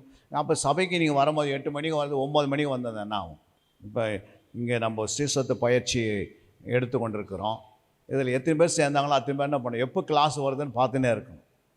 மாதத்துக்கு எத்தனை மணி நேரம் கிளாஸ்? இது 3 மணி நேரம் கிளாஸ். ஒரு மாதத்துக்கு எத்தனை மணி நேரம்? 720 hours. ஒரு மாதத்துக்கு எத்தனை ஹவர்? 720 மணி நேரம். இந்த 720 மணி நேரத்தில் 3 மணி நேரம் யாருக்கு கொடுக்கணும்? 3 மணி நேரம் யாருக்கு கொடுக்கணுமா? சீசத்து பயிற்சி கொடுக்கணும். அந்த எந்த டேட்டு சொன்னாலும் அந்த டேட்டில் என்ன ஆயத்தமாக தான் வர முடியும். புரியுங்களா? அப்போது அந்த கிளாஸ் வருவதுக்கு, அந்த 3 மணி நேரம் கிளாஸ் வருவதுக்கு நம்ம 717 மணி நேரம் காத்துனுக்குறோம். எத்தனை மணி நேரம்? 3 மணி நேரம் கிளாஸுக்கு. புரியுங்களா? பிசாசுக்கு 7 ஆண்டு அது என்ன பண்ணாமல் ஆட்சி செய்யணும். பிசாசு எத்தனை ஆண்டு? 7 ஆண்டு. இப்போ 6000 வருஷமாக காத்துனுக்குறான். பிசாசுக்குன்னு ஒரு என்ன இருக்குது? உபத்திர காலம், மகா உபத்திர காலம் இருக்குது. இருக்கே இல்லையா? அந்த உபத்திர காலத்திலையும் மகா உபத்திர காலத்திலையும் என்ன செய்வோம்? பிசாசு, அதாவது அந்த 3 வருஷம் உபத்திர காலம், மகா உபத்திர காலம் 3 வருஷம், மொத்தம் 7 வருஷம். இந்த 7 வருஷத்தை அவன் ஆட்சி செய்வதுக்கு எத்தனை வருஷமாக காத்துனுக்கிறான்? ஆதாம் முதல் இந்நாள் வரைக்கும் எத்தனை வருஷம் ஆயிடுச்சு? 6000 வருஷம் ஆயிடுது. எத்தனை வருஷம்? 6000 வருஷம் அவன் காத்துனுக்கிறான். எப்படா நான் என்ன செய்யணும்? ஆட்சி புரியணுமே. அந்த ஆட்சியில் எப்போ நான் உட்காருவேன்? இந்த முழு நாட்டையும் என் கையில் கொண்டு வரணுமே. என் கண்ட்ரோலில் கொண்டு வரத்துக்கு இதற்காக அவன் என்ன பண்ணுறான்? நம்ம பண்ணுறான். அவன் ஆட்சி வரணுன்னா அதுக்கு என்ன செய்கிறான்? பாவத்தை பெருக்கணுமே, பொய்யை பெருக்கணுமே. எந்த இடத்துல போனாலும் பொய் என்ன பண்ணணும்? எல்லா ஜனங்களும் 100% பேசணும். எப்போ பேசினாலும் எங்கம்மா ஏம்மா லேட்டாக வந்தேன்னு கேட்டால், நான் தூங்கிட்டேங்க, நான் லேட்டாக வரேன் அப்படின்னு சொல்ல மாட்டாங்க. தூங்கின்னு சொல்லுவாங்களா? நான் சிக்னலில் வரும்போது என்ன ஆயிடுச்சு, அங்கே லேட் ஆயிடுச்சு அப்படின்னு ஒரு பொய் சொல்லி, அப்போ எல்லாருக்குமே ஒரு யாரு கேட்டாலும் ஒரு கேட்டில் நின்றுங்கன்னு டெய்லி நம்ம சர்ச்சுக்கு வரவங்கள அந்த 8 மணிக்கு மேலே வரவங்களுக்கு, எத்தனை மணி? 8 மணிக்கு ஆராதனைக்குள்ளே வரணும். 8 மணிக்கு மேலே வரவங்களுக்குள்ளே ஏன் லேட்டாக வந்தீங்கன்னா ஒருத்தர் கேட்டிங்கன்னா அந்த ரோட்டில் வாசலில் நின்று என்ன சொல்லுவாங்க? ஆளுக்கு ஒன்று. புரியுதுங்க? அப்போ பிசாசு ஜனங்கள் என்ன பண்ணுறான்? பொய் ஆவியை ஊற்றிக்கினே இருக்கிறான். நீங்கள் என்ன பண்ணுங்க? உங்கள் ஃபாஸ்ட்டுக்கிட்ட என்ன பண்ணாதீங்க, உண்மை மட்டும் சொல்லிடாதீங்க. அப்படி சொல்லிட்டா என்ன ஆகிடும்? அவர் திட்டுவார். ஆனால் நீ போய் சொல்லிட்டா அவர் என்ன பண்ண மாட்டார்? அவர் எந்த வார்த்தையும் சொல்ல மாட்டார். அவர் அமைதியாகிடுவார். அப்போது இந்த பாயிண்ட் எது கொடுத்தானா, நம்ம உள்ளதுபடி பேசணும். அப்போ தான் அடுத்த ஸ்டேஜுக்கு போக முடியும். ஒரு பொய் பேசுறதுனால நமக்குள்ள இருக்கிற தீபம் ஆகிடும், தீபம் அணைஞ்சிடுமா. புரியுங்களா? வாசிங்க அந்த வசனத்தை. 20:20 நீதிமொழிகள் 20:20. தன் தகப்பனையும் தன் தாயையும் தூஷிக்கிறவனுடைய தீபம் காரிருள் அணைந்து போகும். அப்போ என்ன பண்ணுது? தூசிக்கும் போது என்ன ஆகுது? அப்போ தூசிக்கும் போது பொய் பேசுவாங்களா, உண்மை பேசுவாங்களா? பொய்யோட்டானே அது இணையுது. அப்போ பொய் பேசும்போது தீபம் அணைஞ்சிடும். தன் தாய் தகப்பனை தூசிக்கும் போது அவங்களுக்குள்ளே இருக்கிற தீபம் அணைந்து அவங்க காரில் வந்துடுவாங்க. அப்போ நீங்கள் உங்கள் அப்பா அம்மாவை ஏதாவது தேவையில்லாத அவங்க சரியில்லை, நீ எனக்கு என்ன சேர்த்து வச்ச, அதெல்லாம் தூசிக்கிற மாதிரி. புரியுங்களா? நம்ம வயிற்றில் 10 மாதம் சுமந்தாங்களே, அதே ஒரு பேர் தியாகம். 10 மாதம் சுமக்கிறதே ஒரு தியாகம். அது பிறகு பிரசவ வேதனையோடு பெற்றெடுக்கிறாங்க, அது 2வது தியாகம். 3வது அந்த தாய் செய்து என்னன்னா, தன்னுடைய சொந்த ரத்தத்தை பாலாக கொடுக்குறாங்க. 1 வருஷமோ 2 வருஷமோ தாய்ப்பால் கொடுக்குறாங்க. அது 3வது தியாகம். அது பிறகு அது இல்லாத அந்த பிள்ளையை வளர்த்து ஒரு நடக்கிற ஸ்டாண்டர்டு கொண்டு வருவதுக்கு எத்தனை முறை அவங்க தூங்காமல், புரியுங்களா, எத்தனை முறை அவங்க சாப்பிட வேண்டிய நேரத்தை சாப்பிடாமல், எத்தனை நேரம் அந்த பிள்ளையை கழுவ வேண்டியது, சுத்தம் பண்ண வேண்டியது, அந்த பிள்ளை வளர்ச்சிக்காக அந்த பிள்ளைக்காக செய்து கொண்டிருக்கிறாங்க. அதுக்கு ஒரு தியாகம். இவ்வளோ தியாகம் பண்ணிட்டு பிறகு 5 வருஷம் 10 வருஷம் ஆகி 20 வருஷம் ஆகி 30 வருஷம் ஆச்சுன்னா தாயை தூசித்த எவ்வளோ வேதனை. ஆமா, சிலவங்க கல்யாணம் பண்ணிவிட்டு நீ நான் தான் எனக்கு கொடுத்தா அப்படின்வாங்க. எங்கள் வீட்டுக்காரர் எப்போ பார்த்தோம் தொல்லையாக இருக்கிறான், நீங்கள் என்ன கொடுத்தீங்கன்னு இன்னும் என்ன பண்ணுவாங்க? அம்மா கிட்ட உடலே ஒரே வெளியே கொண்டு வரவங்களுக்கு பேசினிருப்பாங்க. ஏதாவது கொடு கொடு கொடு, இது இல்லை ஃப்ரிட்ஜ் இல்லை அது கொடு, டிவி இல்லை அது கொடு, டக்குன்னு அது இல்லை ஒரு இடத்த வாங்கி கொடு, இல்லை ஒரு வீட்டை கட்டி கொடு, இல்லை இவ்வளோ பணத்தை என்கிட்ட கொடு அப்படின்னு இன்னும் கேட்டு வாங்குற எத்தனை சகோதரிகள் நான் பார்க்குறோம் இல்லை. அவங்க ஃபஸ்ட்டு செய்தே 10 மாதம் கருவில் சுமக்கிறதே பெரிய தியாகம் தானே, அதுக்கே நம்ம நன்றி உள்ளா இல்லை. ரெண்டாவது அவங்கள வெளியே நம்மளை கொண்டு வருவதுக்கு பட்ட வேதனை இருந்தது பாரு, அதுக்கு நம்ம என்ன இல்லை. ரெண்டாவது தியாகத்துக்கும் நம்ம இடம் கொடுக்கல. மூன்றாவது அவங்க பால் ஊட்டினாங்க பாரு, தன் ஜீவனே கொடுத்தாங்க பாரு, அதுக்கு தியாகம் இல்லை. இன்னும் ஏதாவது என்ன பண்ணு, அவங்க 4வது செய்த காரியங்கள் ஊட்டி வளர்த்து கொண்டு வந்தாங்க பாரு, அதுக்கு இல்லை.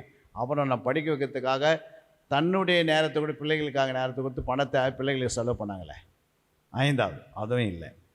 இன்னும் அவங்கள என்ன பண்ணுறது, மண்ணுக்கு போகிற வரைக்கும் விடுறதில்லை இல்லை. எப்படியாவது அது செய் இது செய் அது செய் இது செய்ன்னு சொல்லி நான் தான் என்ன ஆகுது. அப்போ ஆண்டவர் என்ன சொல்கிறாருன்னா அந்த வசனத்தில், உன் தாய் தகப்பனை என்ன பண்ணாதே, தூசிக்காதே. உன் தாய் தகப்பனை என்ன பண்ணாதே, தூசிக்காதே. அதை 27 என்ன சொல்ல பாருங்க. மனுஷருடைய ஆவி கர்த்தர் தந்த தீபமாய் இருக்கிறது, அது உள்ளத்தில் உள்ளவைகள் எல்லாம் ஆராய்ந்து பார்க்கும். அப்போ மனுஷனுடைய ஆவி கர்த்தர் தந்த தீபமாக இருக்கிறது, அது உள்ளத்தில் உள்ளவைகளாம் ஆராய்ந்து பார்க்கும். அந்த தீபம் எப்போ அணையுது, நம்ம போய் பேசும்போது அணைஞ்சிது. புரியுங்களா? பிசாசு ஆதாம் ஏவலுக்குள்ள ஒரு தீபம் எரிஞ்சினே இருந்தது. அந்த தீபத்தை பொய் சொன்ன பிறகு தான் தீபம் ஆயிடுச்சு, அணைஞ்சு போயிடுச்சு. அது பிறகு அவன் தோட்டத்துட்டு வெளியே வந்துட்டாங்க. புரியுங்களா? அப்போ பிசாசு பொய்க்கு பிதாவாக இருக்கனால அந்த பொய்யை நம்ம என்ன பண்ணக்கூடாது, அடிக்கடிக்கு பேசக்கூடாது. அதனால தான் வேதத்தை அனுதினம் உடைய வாழ்க்கையில் விசுவாசத்தில் இருதயம் சுத்தமாக ஆக பரிசுத்தமாக ஆக தேவனுக்கு பயப்படுற பயமும் நடுக்கம் நமக்குள்ளே உருவாகும் போது ரட்சிப்பு நிறைவேற நம்ம பிரயாசப்படணும். ஏற்கனவே ரட்சிக்கப்பட்டுட்டோம், இப்போ நம்முடைய இந்த ரட்சிப்பு நிறைவேற வேண்டும். என்ன செய்யணும்? ரட்சிக்கப்பட்டுட்டோம், அப்போ என்ன ரட்சிப்பு நிறைவேறணும், அதுக்கு என்ன பிரயாசப்படணும் அப்படின்னா, நம்ம ரட்சிக்கப்படுற அன்னைக்கு நமக்குள்ளே வந்து சுபாவம் அப்படியே தான் இருக்குது. எல்லா சுபாவம் உடனே போயிடுச்சா, முழுக அனுசம் எடுத்து கரை ஏறின உடனே உங்களுக்குள்ள ஒரு கோபம் உங்களை விட்டு போயிடுச்சா, இல்லை பொய் உங்களை விட்டு போயிடுச்சா, நம்ம கசப்பு உங்களை விட்டு போயிடுச்சா? ரட்சிக்கு சபையில் சேர்க்கப்பட்டு பல வருஷம் கூட கோபம் போகல சிலவங்களுக்கு கசப்பு போக மாட்டேங்குது, சிலவங்க போகாமை போக மாட்டேங்குது, சிலவங்க எரிச்சல் போக மாட்டேங்குது. புரியுங்களா? சிலவங்க கட்டியிருக்கிற புடவை பார்த்தா இவங்களுக்கு எரிச்சல் வந்துடும். சிலவங்களுக்கு அவங்க கொண்டு வருகிற அவங்க ஏதாவது நடந்து செய்தானே அது இவங்களுக்கு புறமாயிடும். அப்போ இதெல்லாம் அழிக்கணும்னா அதுக்கு பார்த்தா ரட்சிப்பு. புரியுங்களா? இந்த பொய்யை அழிக்கணும், இதுக்கு நீ பிரயாசப்படு. இந்த கசப்பு போகணும், இதுக்கு பிரயாசப்படு. இந்த போராமை நம்ம விட்டு விலகணும், இதுக்கு பிரயாசப்படு. அதிக பயத்தோடும் நடுக்கத்தோடும் உன் ரட்சிப்பு நிறைவேற பிரயாசப்பட்டுக்கினே இரு. அப்போ அதுக்காக ஜெபம் பண்ணினே இரு. ஆண்டவரே, எனக்குள்ளே என்ன பண்ணுது, இந்த கண்களை இச்சை போக மாட்டேங்குது, இந்த மாம்சத்தின் இச்சை போக மாட்டேங்குது, இந்த ஜீவனத்தின் பெருமை போக மாட்டேங்குது, எனக்குள்ளே லேட்டாக வர்றது போக மாட்டேங்குது, நான் எப்போ பார்த்தாலும் 1/2 மணி நேரம் லேட்டாக வரேன். புரியுங்களா? வந்தாலும் வசனத்தை நான் என்ன பண்ணுறதில்லை, கவனிக்கிறதில்ல. புரியுங்களா? ஆராதனை நான் நிற்கிறேன், ஆனால் பாட முடியல. ஜெபிக்க சொல்கிறாங்க, ஏன்னா ஜெபிக்க முடியல. சாட்சி சொல்கிறாங்க, சாட்சி சொல்ல முடியல. ஆலயம் முடியறதுக்கு முன்னாடி 5 நிமிஷத்துக்கு முன்னாடி அதை உள்ளே உட்காந்துக்கும் போது எப்போ ஆலயம் முடிய போதுன்னே காத்துனுக்கிறேன். நான் உள்ளே வந்தது பிறகு எப்போ முடியுன்னு காத்துனுக்கிறேன். அப்போ இதுக்கெல்லாம் நம்ம என்ன செய்யணும், இதெல்லாம் ரட்சிக்கப்படும், இதுலேருந்து வெளியே வரணும். சும்மா வர முடியுமா? ஒரு ஸ்டெப் பை ஸ்டெப்பாக நம்மக்கிட்ட இருக்கிற கஷ்டங்களை ஆண்டவர் சொன்னார், உன்னிடத்தில் உள்ளதை என்னிடத்தில் கொடு. உனக்குள்ளே இருக்கிற அனலை என்ன பண்ணும், உனக்குள்ள இருக்கிற அனலை என்ன செய்யணும், அதிகமாக்கு. உனக்குள்ள இருக்கிற பரிசுத்தத்தை அதிகமாக்கு, உனக்குள்ள இருக்கிற அன்பை அதிகமாக்கு, உனக்குள்ள இருக்கிற கீழ்ப்படிமை அதிகமாக்கு. இன்னும் எங்கெல்லாம் நான் கீழ்ப்படியல, சில வார்த்தைக்கு கீழ்ப்படுகிறேன், சில வார்த்தைக்கு என்ன பண்ண முடியல, கீழ்ப்படிய முடியலையே. அந்த ரட்சிப்பு நிறைவேறணும். சில இடத்துல அன்பு கூறுறேன், சில இடத்துல அன்பு கூற முடியலையே. சிலரை அன்பு கூற சிலரை வெறுக்கிறனே, அப்படி வெறுக்கிற எண்ணம் எனக்கு வரக்கூடாது ஆண்டவரே அப்படின்னு நீங்கள் அதுக்காக ஜெபம் பண்ணாதான் ஆண்டவர் அந்த கனியில் உருவாக்குவார். நீங்கள் அப்படியே அமைதியாக உட்காந்து வந்து போனீங்கன்னு அப்படியே இருந்தீங்கன்னா ஒரு நாள் என்ன பண்ணாது, இருக்கிற சுபாவம் எதுவும் மாறலைன்னா வரிகளை போக முடியாது. ஆலயம் எதுக்காக கட்டப்பட்டிருக்கிறது? தேவனுடைய ஆலயத்துக்கு எதுக்கு வரோம்? ரட்சிப்பு நிறைவேற வரோம். பரலோகம் போகிறதுக்கு தான் ஆலயத்துக்கு வரோம். அப்போ பரலோகம் போகணும்னா அதுக்கு என்ன செய்யணும்? ஆலயத்தில் தூங்கின்னு இருந்தால் போக முடியுமா பரலோகத்துக்கு? முடியாது. வெறும் ஆராதனை மட்டும் நான் செய்திருந்தால் போக முடியுமா? ஆராதனை செய்ய வேண்டும். இல்லை நான் வெறும் காணிக்கை மட்டும் கொடுக்குறேன் பரலோகத்துக்கு போயிடுவேன், நான் போக முடியுமா? போக முடியாது. இல்லை நான் தசபாகத்தை மட்டும் கொடுக்குறேன் அப்படின்னு சொன்னால் போக முடியுமா? முடியாது. அப்போ என்னுடைய வாழ்க்கை மாறினல்ல, என் கணவர் ரட்சிக்கப்படலை, அப்போ நான் என்ன பண்ணியிருக்கணும்? என் கணவனுக்கு ஏற்ற மாதிரி நான் வாழ்ந்தால் தான் அவன் சொன்னார்ல, நீ ரட்சிக்கப்படுவாய், உன் விசுவாசத்தினால் நீ ரட்சிக்கப்பட்டுட்ட. இப்போ அதே நீ ரட்சிக்கப்பட்டு உன் வீட்டார் என்ன பண்ணணும்? உங்கள் வீட்டாரை ரட்சிக்கப்படணும். அப்போ அவங்களாம் ரட்சிக்கப்படணும்னா உன் விசுவாசத்தினாலே, உன் அன்பினாலே, உன் தாழ்மையினாலே, உன்னுடைய சாந்தத்தினால்தான் அவங்க ரட்சிக்கப்பட முடியும். சரிங்களா? இப்போ ரட்சிக்கப்படாதவர்களுக்காக நீங்கள் ஜெபம் பண்ணினே இருக்கணும். ஒரு சகோதரி ஃபோன் பண்ணாங்க சிதம்பரத்துலேருந்து, ஐயா எங்கள் வீட்டுக்காரன் ரட்சிக்கப்படலை, எங்கள் மாமியாரும் ரட்சிக்கப்படலை, எங்கள் மாமனாரும் ரட்சிக்கப்படலை. ஃபுல்லாக வீடே எப்படி இருக்குது? ரட்சிக்கப்படாத வீட்டில் இருக்குது. ஏன்னா அங்கே கொடுத்துட்டாங்க, நான் ரட்சிக்கப்பட்டுட்டேன், நான் ஞானஸ்தானம் எடுத்துட்டேன். ஆனால் எனக்கு சீக்கிரமாக நான் இடத்த விட்டு மாறி என் வீட்டுக்கார வீட்டுக்கு நான் வந்துடணும், அதுக்காக ஜெபம் பண்ணினாங்க. நான் சொன்னேன், அதுக்காக நான் ஜெபம் பண்ண மாட்டேன். நீ ரட்சிக்கப்பட்டல்ல, இந்த அப்போஸ்தலர் 16:31 படி நீ என்ன செய்?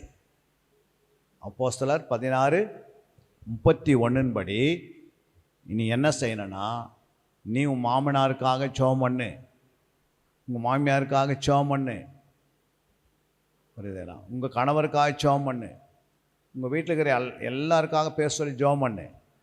கொஞ்சம் தண்ணியை எடுத்துக்கோ, ஜெபம் பண்ணு, இயேசு ரத்தம் சொல்லி எல்லா தண்ணியிலையும் என்ன பண்ணு, இந்த தண்ணி அவங்களுக்கு கொடு, தண்ணியில் ஊற்றி கொடு, புரியுதுங்களா? அவங்களுக்கு முன்னாடி சாட்சியாக வாழு. கொஞ்சம் கர்ப்ப வேதனை இருக்கும், இப்படிலாம் சொன்ன பிறகு உன் நிமித்தம் தான் அந்த வீடு ரட்சிக்கப்படும். அதனால தான் அந்த வீட்டுக்கு உன்னை கொண்டு போய்கிறாரு. நீ உங்கள் வீட்டுக்காரத்துக்கு தனியாக வந்தலான்னு பார்த்தீங்கன்னா உங்கள் வீட்டுக்காரர் இனிமேல் ரட்சிக்கப்படவே மாட்டார். ஏன்னா கர்த்தருடைய சித்தம் நிறைவேறணும்னா, நீ எந்த வீட்டில் இருக்கிறாயோ அந்த வீட்டில் இருக்கிற எல்லாம் ரட்சிக்கப்படணும்னா அவங்களுக்காக நீ என்ன செய்யணும்? ஜெபிக்கணும். கொர்நேல் ஜெபம் பண்ணார், தான தர்மம் பண்ணார், அவன் வீடே ரட்சிக்கப்பட்டுச்சு. நீ அது என்ன பண்ண? நற்கிரிகளை செய். புத்தியுள்ள ஸ்திரியாரு, குணசாலிய ஸ்திரியாரு, புத்தியுள்ள கன்னிகையாரு, புத்தியுள்ள மனைவியாரு, புத்தியுள்ள மருமகளாயிரு. நிச்சயமாக ஒரு நாள் ரட்சிக்கப்படுவாங்க. ஜெபம் வீண் போகாது அப்படின்னு சொன்ன பிறகு ஒரு ஆறுதலான வார்த்தை சொன்ன பிறகு இப்போ நான் அங்கேயே இருக்கிறேன் அப்படின்ட்டாங்க. எங்கே இருக்கிறேன்ட்டாங்க? எங்கள் மாமியார் வீட்லேயே நான் இருக்கிறேன், நான் தனியாக எங்கள் வீட்டுக்காரர் என்ன பண்ண மாட்டேன், கொண்டு போக மாட்டேன் அப்படி சொல்லிட்டாங்க. அது ஏன் சொல்லணும்னா, நமக்கு கொடுக்குற ஆலோசனை கரெக்டாக இருந்தால் தான். ஆலோசனை இல்லாத இடத்துல சுகம் இருக்காது. அப்போ ஆலோசனை கரெக்டாக இருந்தால் அங்கே சுகம், ஆரோக்கியம், ரட்சிப்பு, விடுதலை எல்லாம் உண்டாயிடுது. அப்போ நம்ம ரட்சிக்கப்பட்டோன்னா ஒருவரை கொண்டு முழு குடும்பத்தை ரட்சிப்பார். அல்லேலூயா. வீட்டை விட மாட்டார் ஒரு நாளும். நம்ம வீட்டில் இருக்கிறவங்களுக்காக நம்ம என்ன செய்யணும்? பாரத்தோடு செபிக்கிட்டே இருக்கணும். ஆண்டவரே எங்கள் வீட்டுக்கார ரட்சிக்கப்படலை, அவங்க ரட்சிப்புக்காக ஜெபம் பண்ணணும். அதுக்கு டைம் கொடுப்பார் ஆண்டவர். அந்த வீட்டுக்குள்ளே நேரத்தை ஒதுக்குவார். நம்ம ஆண்டவர்கிட்ட கேட்கணும், ஆண்டவரே எனக்கு என்ன செய்யுங்க, இவங்க எல்லாருக்காக ஜெபம் பண்ணுறதுக்கு எனக்கு டைம் கொடுக்காண்டோன்னா ஆண்டவர் என்ன செய்வார்? நேரத்துக்கு கட்டளையிடுவார். ஆண்டவர்கிட்ட எதுவுமே கேட்காமே எப்படி நம்ம வளர முடியும்? அதுக்கு தான் ஜெபன்றது ஒன்று வச்சிருக்கிறார், விண்ணப்பன்னு ஒன்று வச்சிருக்கிறார், வேண்டுதல்னு ஒன்று வச்சிருக்கிறார். ஒவ்வொரு நாளும் தேவனுக்கு நமக்கு என்ன இருக்கணும்? ஒரு கனெக்ட், ஒரு ஐக்கியம் இருக்கணும். நாம் யாரோட ஐக்கியமாக இருக்கிறோமே இல்லையோ, ஆனால் முதலாவது தேவனோட ஐக்கியமாக இருக்கணும். புரியுங்களா? நீ ஆண்டவரோட ஐக்கியமாக இரு. உன் குறைகளை கர்த்தருக்கு சொல்லு. உன்னிடத்தில் என்ன இருக்கிறதோ அதை அப்படியே சொல்லு, அப்படியே கொடு. ஆண்டவரே, நான் எனக்கு இந்த சுபாவம் மாற மாட்டேங்குது, நான் எதிர்த்து பேசிடுறேன், நான் டக்குன்னு என்ன பண்ணிடுறேன், கோவப்பட்டுறேன், என்னால் தாங்க முடியல ஆண்டவரே, சில வார்த்தையை என்னால் பொறுத்து கொள்ள முடியல அப்படின்னு ஆண்டவர்கிட்ட என்ன பண்ணோம், ஒரு குழந்தைய போல பேசினே வந்தோம்னா அப்போ நம்முடைய வார்த்தையை ஆண்டவர் கவனிப்பார். கவனித்து என்ன செய்வார், அதுக்கேற்ற ஒரு அபிஷேகத்தை தருவார். அபிஷேக நுகங்களை முறிச்சிடும். அந்த நுகன்றது தான் இந்த எரிச்சல், கோபப்படுறது, எதிர்த்து பேசுறது, அது இதுன்னு சொல்ல பாரு. அதெல்லாம் ஒரே நாள் என்ன பண்ணோம், அபிஷேகம் அந்த நுகத்தை முறிக்கும். வசனம் அந்த காரியங்களை முறித்து சாகடிச்சிடும். அது பிறகு நீ தாழ்மையாக மாறிடுவேன். பேச்சு மாறுது, சொல்லு மாறுது, கிரியை மாறுது, நடத்தை மாறுது. பார்க்குறாங்க, என்னடா அது நேற்று போன வாரம்லாம் இப்படி இருந்தாங்களே, போன வருஷம் இந்த மாதம் வித்தியாசமாக இருக்கிறாங்களே, அம்மாவுக்கு என்ன வந்துச்சுன்னு தெரியலையே அப்படின்னு அவங்க என்ன பண்ணுவாங்க, கொஞ்சம் கொஞ்சமாக மனசில் வருது அவங்களுக்குள்ள. ஆனால் நீங்கள் தாழ்மைப்படுறதுன்னு தெரியாது. தேவனுடைய கிரியை ஆரம்பமாகிடுச்சு. புரியுங்களா? திடீர்னு ஒரு நாள் என்ன பண்ணுவாங்க, அவங்க வாங்க சர்ச்சுக்கு போகலான்னுவாங்க. ஐயோ, அவங்க சொல்லுவாங்க, நீங்கள் தான் சொல்கிறீங்களா இல்லை யாருன்னா பக்கத்தில் சொல்கிறாங்க அப்படின்னு நம்ம நினைக்க மாட்டோம். ஏன் அப்படின்னா அதுக்காக தியாகம் பண்ணின்னு இருக்கிறோம். நமக்கு நல்லா தெரியும் இவர் ரட்சிக்கப்படுவார், காலம் வரப்போகுது, ஆண்டவர் அன்றைக்கி நைட் பேசுவார், நாளைக்கு உங்கள் வீட்டுக்கார் என்ன பண்ணுவார், தேவனுடைய ஆலயத்துக்கு வருவார். ஏன்னா உங்களுடைய குணம் மனைவியினுடைய போதனை இல்லாமல் ரட்சிக்கலாமா? மனைவி இயேசு பற்றி சொல்லாமே யாரையும் ரட்சித்தலாம், போதிக்காமே ரட்சிக்கலாமா அப்படின்னு வசனத்தினால உங்கள் குணத்தை பார்த்தாங்க, அவங்க ரட்சிக்கப்பட்டுட்டாங்க. அல்லேலூயா. ஒரு படத்துக்குள்ளே சுகந்த வாசனை வீசுதுன்னா அந்த இடத்துல யாராவது வருவாங்களா, வரமாட்டாங்களா? நம்ம இனிப்பாக இருக்கிறது, டேஸ்ட்டாக இருக்கிறது, வாசனையாக இருக்கிறது, அந்த மரம் அவ்வளோ வாசனை வீசும் போது அந்த இடத்துல எப்படியாப்பட்ட பறவைகள் என்ன பண்ணிடுது, ஓடி வந்து அந்த இடத்துல தங்குது, அது வயிற்று திருப்தி ஆக்கிது. அதே போல் தான் நம்முடைய வாழ்க்கை. நம்ம கனி கொடுக்க தான் போது தான் கனி வாசனை வீசும், சாட்சியின் வாசனை வருது. இப்போ அவங்க மெய்யாகவே இயேசு அவங்களோட இருக்கிறாருன்னு சரிங்களா, நீங்கள் அதாவது ஒன்று சொன்னீங்கன்னா அது அப்படியே நடக்கும் அந்த வீட்டில். சரிங்களா? அவங்க சொல்லுவாங்க, இந்த ஜென்மத்தில் இந்த கடனை நான் கொடுக்கவே முடியாது, என்னது அப்படின்னு சொல்லி அவங்க வாங்கின கடத்தை கடைசி வட்டி தான் கொடுத்துருக்கணும். ஏன்னா எந்த ஸ்டோரேஜ் கிடையாது, எந்த எனக்கு கொடுக்கறதுக்கூடிய வலிமையும் இல்லை அப்படின்னு அவங்க சொல்லுவாங்க. ஆனால் கர்த்தர் என்ன சொல்கிறாரு, நீயும் அநேக ஜாதிகளுக்கு நீயோ கடன். அப்போ நீ இருக்கிற இடத்துல அவன் கடன் வாங்கிட்டு நீ ஜெபம் பண்ணுறன்னா அந்த கடனை தீர்ப்பதுக்கு நீ சொல்லுவீங்க, ஒரு காசு இல்லாத அடுத்த மாதம் ஜூன் மாதம் வரும்போது, அடுத்த வருஷம் ஜூன் மாதம் வரும்போது உங்கள் வீட்டில், நம்ம வீட்டில் யார்கிட்டையும் யாருக்கு கடனாக இருக்க மாட்டோம். என் ஆண்டவராக இயேசு கிறிஸ்து அதை முற்றிலும் நிறைவேற்றுவார் அப்படின்னு நீங்கள் சொல்லி ஜெபம் பண்ணுறேன்னு வச்சுங்க. ஜூன் மாதம் வரத்துக்குள்ளே எல்லாம் நிறைவேறிச்சுன்னா நீங்கள் சொன்ன வார்த்தை அங்கே நிறைவேறும் போது அவங்களுக்குள்ள மனசில் உணர்வு வருமா, வராதா? வரும். அப்போ அதுக்கு பிறகு நீங்கள் எது சொன்னாலும் நிறைவேற்றும். அல்லேலூயா. என் பக்கத்தில் ஒருவர், நாங்கள் 2 பேரும் டெல்லிக்கு போயிருந்தோம். என் கூட வேலை செய்த மூத்த சகோதரர் 2 பேரும் போயிருந்தோம் டெல்லிக்கு. அப்போ நாங்கள் 2 பேரும் என்ன பண்ணுவோம், சாப்பிட்டா ஒன்றா சாப்பிடுவோம், படுக்கும்போது ஒன்றா படுப்போம், எழுந்து போகும்போது ஒன்றா போவோம், எங்கன்னா போகும்போது போயிட்டு வருவோம். இப்படியே பேச்சுவார்த்தை. ஆனால் நான் நடுவில் இயேசு பற்றி சொல்லினே வருவேன், பைபிள் படிச்சுனே இருப்பேன்ல, ஜெபம் பண்ணுவேன், அவருக்காக ஜெபம் பண்ணினே இருந்தேன். திடீர்னு எனக்கு ஒரு சொப்பனம் வந்தது. அவர் கணக்கு போடுறாரு, பரீட்சையில் என்ன பண்ணுறாரு, பரீட்சையில் கொஸ்டின் பேப்பர் கொடுக்குறாங்க. இப்போ எல்லாத்துக்கும் ஆன்சர் எழுதுகிறாரு. அதில் அவர் கணக்கில் 10க்கு 0 வாங்குகிறார். அவருடைய ஃபைனல் மார்க்கு 100க்கு 50க்கு 33. எத்தனை?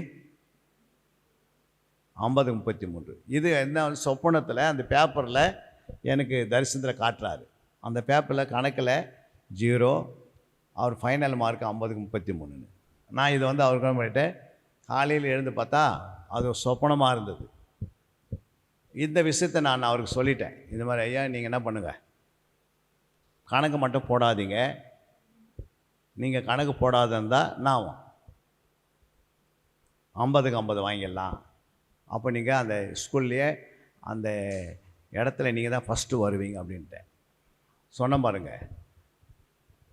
அப்போது டெஸ்ட்டு வருது, இன்னும் 2 மாதம் பார்த்து டெஸ்ட்டு வருது, பரீட்சை வருது, ஃபைனல் டெஸ்ட். அதில் எல்லாம் உட்காடுறோம். உட்காந்துட்டு பிறகு இப்போ என்ன பண்ணுறாரு,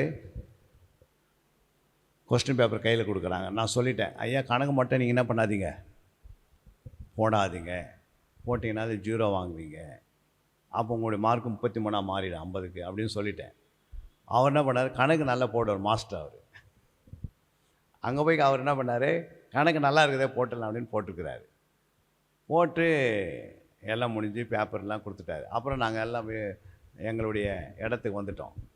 பரீட்சை எழுதி கொடுத்துட்டு வந்துட்டு கேட்டோம், ஐயா கணக்கு போட்டிங்களா அப்படின்னா, இல்லை நான் கணக்கு போட்டேன், அது எனக்கு கொஞ்சம் ஈஸியாக இருந்தது, சுலபமாக இருந்தது, அதனால் நான் போட்டுட்டேன். ஐயோ நான் சொன்னேனே தரிசனத்தில் ஏசப்பா எனக்கு என்ன பண்ணார், தரிசனத்தில் காட்டினாரே கணக்கு போடாது அதில் 0 வாங்குறீங்கன்னு. ஆனால் அவர் என்ன சொன்னார், அவர் ரசிக்கப்படாதவர், இல்லை இல்லை எனக்கு கரெக்டாக இந்த நாள் நான் போட்டுட்டேன் அப்படின்னாரு. இப்போது ஃபைனல் டெஸ்ட் கொஸ்டின் பேப்பரு எல்லாம் மார்க்கெலாம் திருத்தி இப்போ பேப்பரை கையில் கொடுக்க போகிறாங்க. இது மாதிரி எல்லாம் உட்காந்துக்கிறோம் நாங்கள். நான் சொல்லிட்டேன், நீ கணக்கு போடாதனால ஏசு சொன்னால் ஒரு முறை சொல்லிட்டார், கரெக்டாக சொல்லிவிடுவார், அதனால் நீங்கள் கொஞ்சம் தப்பு பண்ணிட்டீங்க, நீங்கள் 33 மார்க்கு தான் வாங்குவீங்க, கணக்கில் 0 தான் இருக்கும். இல்லை இல்லை நான் கரெக்டாக போட்டுட்டேன், அந்த 10 மார்க் எங்களுக்கு எக்ஸ்ட்ரா கிடைக்குன்னாரு. இப்போ அவர் பேர் கூப்பிட்றாங்க, அவர் பேர் வைரவன். வைரவன் கூப்பிட்டாங்க. புரியுங்களா? 50க்கு 33 மார்க் உனக்கு எத்தனை? 33 கரெக்டாக இருந்தது. அப்போ அன்றைக்கி நான் சொப்பனத்தில் கண்டதை அப்படியே ஆண்டு காட்டினார். 33 வைன் வந்து நான் பேப்பரை ஓப்பன் பண்ணி பார்த்தா அதில் கணக்கில் 10க்கு 0 அப்படியே இருக்குது. நான் எப்படி பார்த்தனோ அதுக்கு பிறகு நான் எது சொன்னாலும் அவர் நம்பிடுவார். என்னது ஏதாவது நான் சொல்கிறேன்னு வச்சுங்களேன், எச்சரிப்பு தந்தால் கூட சொல்லாதுன்னு சொல்லுவார். நீங்கள் சொல்லும் போதே எனக்கு உள்ளெல்லாம் நடுங்குதுன்னுவார். ஏன் அப்படின்னா அவரோட நம்ம பழகி 2 பேர் பழகும் போது நம்முடைய நிலைமை அவர் என்ன பண்ணார், நம்மோட ஆண்டவராக இருக்கிறாருன்னு. புரியுதுங்களா? அப்போது அந்த பிடி நடக்கும், ரன்னிங் ரேஸ் விடுவாங்க, அதில் எனக்கு மூட்டு வலி இருந்தது. என்ன வலி? மூட்டு வலி இருக்கிறதுனால 45 பேர் தான் ஸ்கோரில் இருந்தோம் நாங்கள். அதில் கடைசி ஆள் தான் நான் தான் ஓடுவேன். புரியுங்களா? இப்படி ஓடிங்கன்னு கடைசியில் ஓடுவேன், கடைசியில் வருவேன். நான் கொஞ்சம் எக்ஸ்பிரஸ் மேன் இருந்தனால என்னை விட்டுருவாங்கன்னு பார்த்தா அவங்க விடல, என்னை துரத்துறாங்க மிலிட்ரிக்காரங்க, நீயும் ஓடணும் கூட அப்படின்னு. சார் நான் எப்படியோ கஷ்டப்பட்டு ஓடிக்கின்னு வந்தேனே இருந்தேன். அப்போ ஒரு நாள் நான் பைபிள் எடுத்து வாசிக்கும் போது, இன்று நான் உன் கால்களை மான் கால்களைப் போல உருவாக்குவேன் என்று வாக்கு கொடுத்தார் ஆண்டவர். அன்றைக்கி அதை வச்சு ஜெபம் பண்ணேன். அன்றைக்கி ஆண்டோடைய வல்லமை என் மாதிரி இறங்கிச்சு. இப்போ எனக்கு மூட்டு வலி போயிடுச்சு. இப்போது அந்த ஓட வைக்கிறதுல புரியுதுங்களா, எனக்கு பின்னாடி தான் எல்லாம் ஓடி வருவாங்க தவிர நான் தான் முதல்ல ஓடுவேன். அந்த அளவுக்கு எனக்கு வல்லமை ஆண்டவர் கொடுத்தாரு. இதை ஒருத்தர் பார்த்துனே வந்தார், தம்பி ஒருத்தர். அவர் 18, 19, 20 வயசு, எனக்கு அப்போ 35 வயசு. அவர் சொல்கிறாரு, நானும் ட்ரை பண்ணி பார்க்குறேன், உன்னை கிராஸ் பண்ணவே முடியலைங்க, நீங்கள் என்ன தான் சாப்பிட்றீங்க அப்படின்னு கேட்டார். என்ன தான் டயட் எடுக்கிறீங்க, இவ்வளோ வேகமாக ஓடுறீங்களே இந்த சரீரத்தை போட்டுக்கின்னு, ஆனால் உங்களை கிராஸ் பண்ண முடியலையே, நீங்கள் என்ன சாப்பிட்றீங்க எனக்கு என்ன பண்ணுங்கள் சொல்லணும் அப்படின்னு கேட்டார். நான் சொன்னேன், ஆண்டவராக இயேசு கிறிஸ்துடைய வார்த்தையை தான் புசிக்கிறேன் அப்படின்னு. என்னது? இந்த பைபிளுங்கிற வசனங்களை நான் அனுதினமும் புசிக்கிறேன். அப்போ என் காலை தேவன் என்ன பண்ணிட்டாரு, மான்காலை மாற்றிட்டாரு. அன்றைக்கி மான்காலை மாற்றினு இது வரைக்கும் மூட்டு வலி இல்லை. புரியுதுங்களா? அப்போ ஆண்டோடைய வார்த்தையில் வல்லமை இருக்குது. அதை விசுவாசிக்கிறவனுக்கெல்லாம் கூடும். நீ விசுவாசத்தில் தேவனுடைய மகிமையை காண்பாய். அப்போ ஆண்டோடைய விசுவாசத்தில் நீங்கள் ரட்சிப்பு நிறைவேற நீங்கள் என்ன பண்ணணும், அனுதினமும் பிரயாசப்பட்டுக்கினே இருக்கணும்.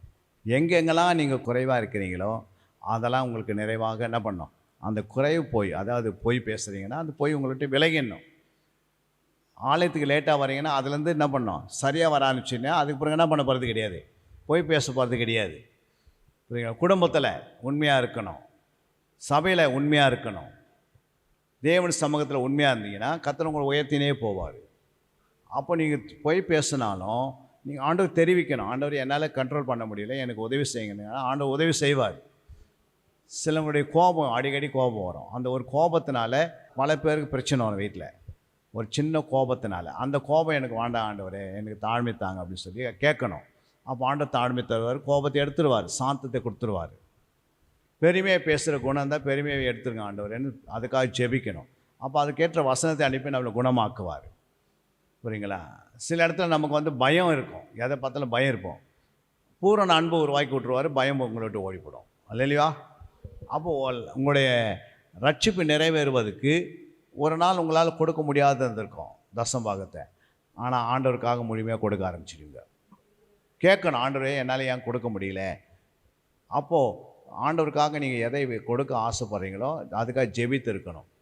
ஆண்டவர் அடிக்கடிக்கு எனக்கு விளைவினோம், நான் அடிக்கடிக்கு டாக்டரை போய் பார்க்குறேன், கர்த்தர் அதுலேருந்து என்ன பண்ணுவார், விடுதலாக்கிடுவார். நீ வியாதியாக இருக்கிறன்னு தேவ சித்தம் கிடையாது, பிசாசு சித்தம் தான் வியாதியாக இருக்கிறது. வியாதி இல்லாத ஒரு வாழ்க்கை வாழ்வதற்கு கர்த்தர் உன்னோடு கூட இருந்தார்னா உனக்கு எந்த விசுவாசிக்கிறவனுக்கு எல்லாம் கூடும், வியாதி நெருங்காது. அப்போ உன்னுடைய பணம் உனக்கு என்ன ஆகும், சேதம் அடையாது. உன் பணம் இங்கங்கே போகாது, தேவையில்லாத செலவு வராது. புரியுங்களா? தேவையில்லாத காரியங்கள் டக்குன்னு ஒரு 10,000 செலவு பண்ணணும் அப்படிலாம் வராது. தேவையில்லாத பிள்ளைகளுக்கு ஏதோ கஷ்டம் வராங்க எதுவுமே வராது. உங்களுக்குள்ளே இருக்கிற ஆண்டோடைய அந்த மகிமை, அதாவது ஆண்டவர் கொடுத்த அந்த வல்லமை உங்களுக்குள்ளே இருக்கிற வரைக்கும் எதுக்கு செலவு பண்ணணும் அது கரெக்டாக செலவு பண்ணுங்க. செலவு இல்லாத காரியங்கள் செலவாகாது, வீணான செலவு வராது. அப்படி ஆண்டவர் நம்மளை நடத்தி நம்ம கையில் எப்பவுமே அவருடைய நம்ம 4 பேர் கொடுக்குற அளவுக்கு மாற்றிடுவார். இல்லையா? ஏன் சொல்ல வரேன்னா, கர்த்தருக்காக நீ எதை செய்கிறாயோ, கர்த்தருக்காக எதை விதைக்கிறாயோ அதை ஏற்ற வேலை அறுப்பாய். இல்லையா? கடைசியாக ஒரு வசனத்தை வாசிக்கலாம். கலாத்தியர் 6:6 மேலும் திருவசனத்தில் உபதேசிக்கப்படுகிறவனுக்கு சகல நன்மைகளிலும் பகிர்ந்து கொடுக்க கடவன். யாரெல்லாம் உங்களுக்கு உபதேசிக்கிறாங்களோ, உங்களுக்கு கற்றுக் கொடுக்குறாங்களோ, உங்கள் சகல நன்மைகள் என்ன செய்யணும், பகிர்ந்து கொடுக்கணும். அதுக்கு அடுத்த வசனம் சொல்கிறா பாருங்க, 7ஆம் வசனம். மோசம் போகாதிருங்கள், தேவன் தம்மை பிரயாசம் பண்ண ஒட்டார். மனுஷன் எதை விதைக்கிறானோ அதையே அறுப்பான். அப்போ பாருங்க, அப்போ உங்களுக்கு யார் உபதேசிக்கிறாங்க? உபதேசிக்கப்படுகிறவனுக்கு என்ன செய்யணுமா, எல்லாவற்றிலும் பகிர்ந்து கொடுக்கணும். புரியுங்களா? உங்கள் மேய்ப்பரை உபதேசிக்கிறாருன்னா உங்களுடைய எல்லா விதமான நன்மைகளில் பகிர்ந்து கொடுக்க ஆரம்பிக்கணும். இந்த வசனம் சொல்லிட்டு என்ன சொல்கிறாரு, மோசம் போகாதிருங்கள். கர்த்தர் என்ன செய்ய மாட்டாரா? தேவன் தம்மை பரியாசம் பண்ண ஒட்டார். தேவன் தம்மை பரியாசம் பண்ண அப்படின்னா என்ன அர்த்தம்? தேவன் அந்த மேலகத்தை சொல்லிட்டு, நான் கிண்டல் கேலிக்காக இது நான் சொல்லலை. என்னத, நான் ஏதோ உங்களுக்கு கிண்டல் கேலிக்காக நீங்கள் உங்களுக்கு வரவு இதெல்லாம் பகிர்ந்து கொடு நான் உனக்கு கிண்டல் கேலிக்காக சொல்லலை. இது எப்படி சொல்கிறாரா? மனுஷன் எதை விதைக்கிறானோ அப்போ நீங்கள் போதிக்கிறவர்களுக்கு, உபதேசிக்கிறவர்களுக்கு உங்கள் சகல நன்மைகள்லேருந்து என்ன பண்ணோம், போதிக்கிறதுக்கு சகல நன்மையிலேருந்தும் உபதேசிக்கிற சகல நன்மையிலேருந்து என்ன பண்ணோம், பகிர்ந்து கொடுத்துனே வந்தீங்கன்னா உங்கள் ஆவிக்குறிச்சியும் வளரும். நீங்கள் எதையெல்லாம் விதைக்கிறீங்களோ அதான் சொல்கிறாரு, மோசம் போகாதுங்களா. மோசம் எப்போ போவாங்கன்னா, தேவனுக்கு போதிக்கிறவனுக்கு ஒரு டீச்சர் கிளாஸ் எடுக்கிறான்னு வச்சுங்க, ஒரு டியூஷன் வைக்கிறீங்க. புரியுங்களா? அந்த டியூஷன் என்ன பண்ணுறோம், டியூஷன் ஃபீஸ் கட்டுவோமா, இல்லை அவங்ககிட்ட தான் வாங்கி வந்துடுமா? அவங்ககிட்ட அதை கட்டுவோம். அதே நீங்கள் ஸ்கூலுக்கு போகிறீங்க, அங்கே ஃபீஸ் கட்டுவீங்களா, கட்ட மாட்டீங்களா? டியூஷன் ஃபீஸ் அளவுக்கு டியூஷன் சொல்லித்தரவங்களும் டீச்சிங் பண்ணுறாங்க, நீங்கள் போகிற ஸ்கூல்லையும் டீச்சிங் பண்ணுறாங்க. இன்னும் கொஞ்சம் இம்ப்ரூவ் ஆகிறதுக்கு அங்கே போகிறோம். இதோட நிறுத்தலை, இன்னும் கொஞ்சம் அதிக மார்க் எடுக்கணும். 299 மார்க் வாங்கினா டாக்டர் ஃப்ரீ சீட்டு கிடைக்காது. ஆனால் 501 வாங்கினா நீட்டில் என்ன பண்ணுவீங்க, கவர்மெண்ட்டில் ஃப்ரீ சீட்டு கிடச்சிது. புரியுங்களா? அப்போ அதுக்கு ஒரு பேலன்ஸ் இருக்கிற மார்க்கு தான் டியூஷனு. புரியுங்களா? அப்போ நம்ம இன்னொரு ஃப்ரீ சீட்டு வாங்குறதுக்கு நம்ம இதுக்கெல்லாம் முயற்சி பண்ணுறோம். அப்போ ஆண்டவர் இதுதான் சொல்கிறாரு, உங்களுக்கு யார் போதிக்கிறாங்களோ அவங்களுக்கு சகல நன்மைகளிலிருந்து பகிர்ந்து கொடு, அதனாலே நீ கர்த்தர் ஆசீர்வதிப்பாருன்னு சொல்கிறாரு சபைக்கு. அப்போ நம்ம போதிக்கிறத விட்டுட்டு யாரோ டிவியில் பார்த்துன்னுக்கிறவங்களெல்லாம் அந்த ஒரு 2 லட்சம் வச்சுங்க 3 டிவியில் பார்க்குறவங்க இல்லை யூடியூப்பில் பார்க்குறவங்களுக்கு நீங்கள் காணிக்கையில் உங்களுக்கு உதாரணமாக செய்யலாம், உதவி செய்யலாம். ஆனால் உங்கள் தசமத்துக்கு அங்கே கொடுத்துடக்கூடாது. அது சபைக்கு உரியது. அல்லையா? பழைய ஏற்பாடுலேருந்து புதிய ஏற்பாடு வரைக்கும் என்ன இருக்குது? எல்லாமே எல்லா வசனங்களுக்கும் நம்ம கீழ்ப்படியணும். சில சொல்ல புதிய ஏற்பாடில் தசமாக இல்லை அப்படின்வாங்க, சில பழைய ஏற்பாட்டில் இருக்குது அப்படின்வாங்க. நம்ம பழைய ஏற்பாடு இருந்தாலும் புதிய ஏற்பாடுலாம் ஆண்டவர் எழுதின வசனங்கள். அல்லையா? அது எல்லா வசனத்துக்கும் நம்ம என்ன செய்யணும்? கீழ்ப்படியணும். அல்லையா? இல்லைங்க நாங்கள் பழைய ஏற்பாடே எனக்கு வேணாம், நான் புதிய ஏற்பாட்டில் எனக்கு பிதா தேவையில்லை, இயேசு மட்டும் தான் வேணும் அப்படின்னு சொன்னார் ஆண்டவர். பழைய ஏற்பாடில் பேசுனவரும் புதிய ஏற்பாடில் அவர் தான் பேசுகிறாரு. ஆனால் ஆண்டவர் சொல்கிறதுக்கு நம்ம முழு பைபிளை கடைப்பிடிச்சா எல்லாம் நமக்கு உரியது. எல்லாம் பழைய ஏற்பாடுலேருந்து ஒரு ஏசாயா தீர்க்கதரிசி புஸ்தகத்துலேருந்து ஒரு பிளெஸ்ஸிங் வசனத்தை எடுத்து நம்ம கொடுத்து நீ ஆசீர்வாதமாக இருக்குன்னு சொன்னால் வாங்கிக்கிறாங்க. ஆனால் பழைய ஏற்பாடுலேருந்து ஒரு தசமபாகம் வசனத்தை எடுத்து பேசுனா யாரும் என்ன பண்ணுறதில்ல. நம்ம ஐயோ தசமபாகத்தை எனக்கு வசனம் கொடுக்காதீங்க, ஆசீர்வாத வசனம் மட்டும் எனக்கு தேவை அப்படின்னு சொல்ல முடியுமா? எல்லாமே தேவை. அல்லையா? அப்போது நம்ம ரட்சிப்பின் நிறைவேற பிரயாசப்படணும். நம்ம எங்கெங்கே குறை இருக்கிறோமோ அதை நிறைவாக மாற்றுவார் ஆண்டவர். புரியுங்களா? பலத்தினாலும் அல்ல,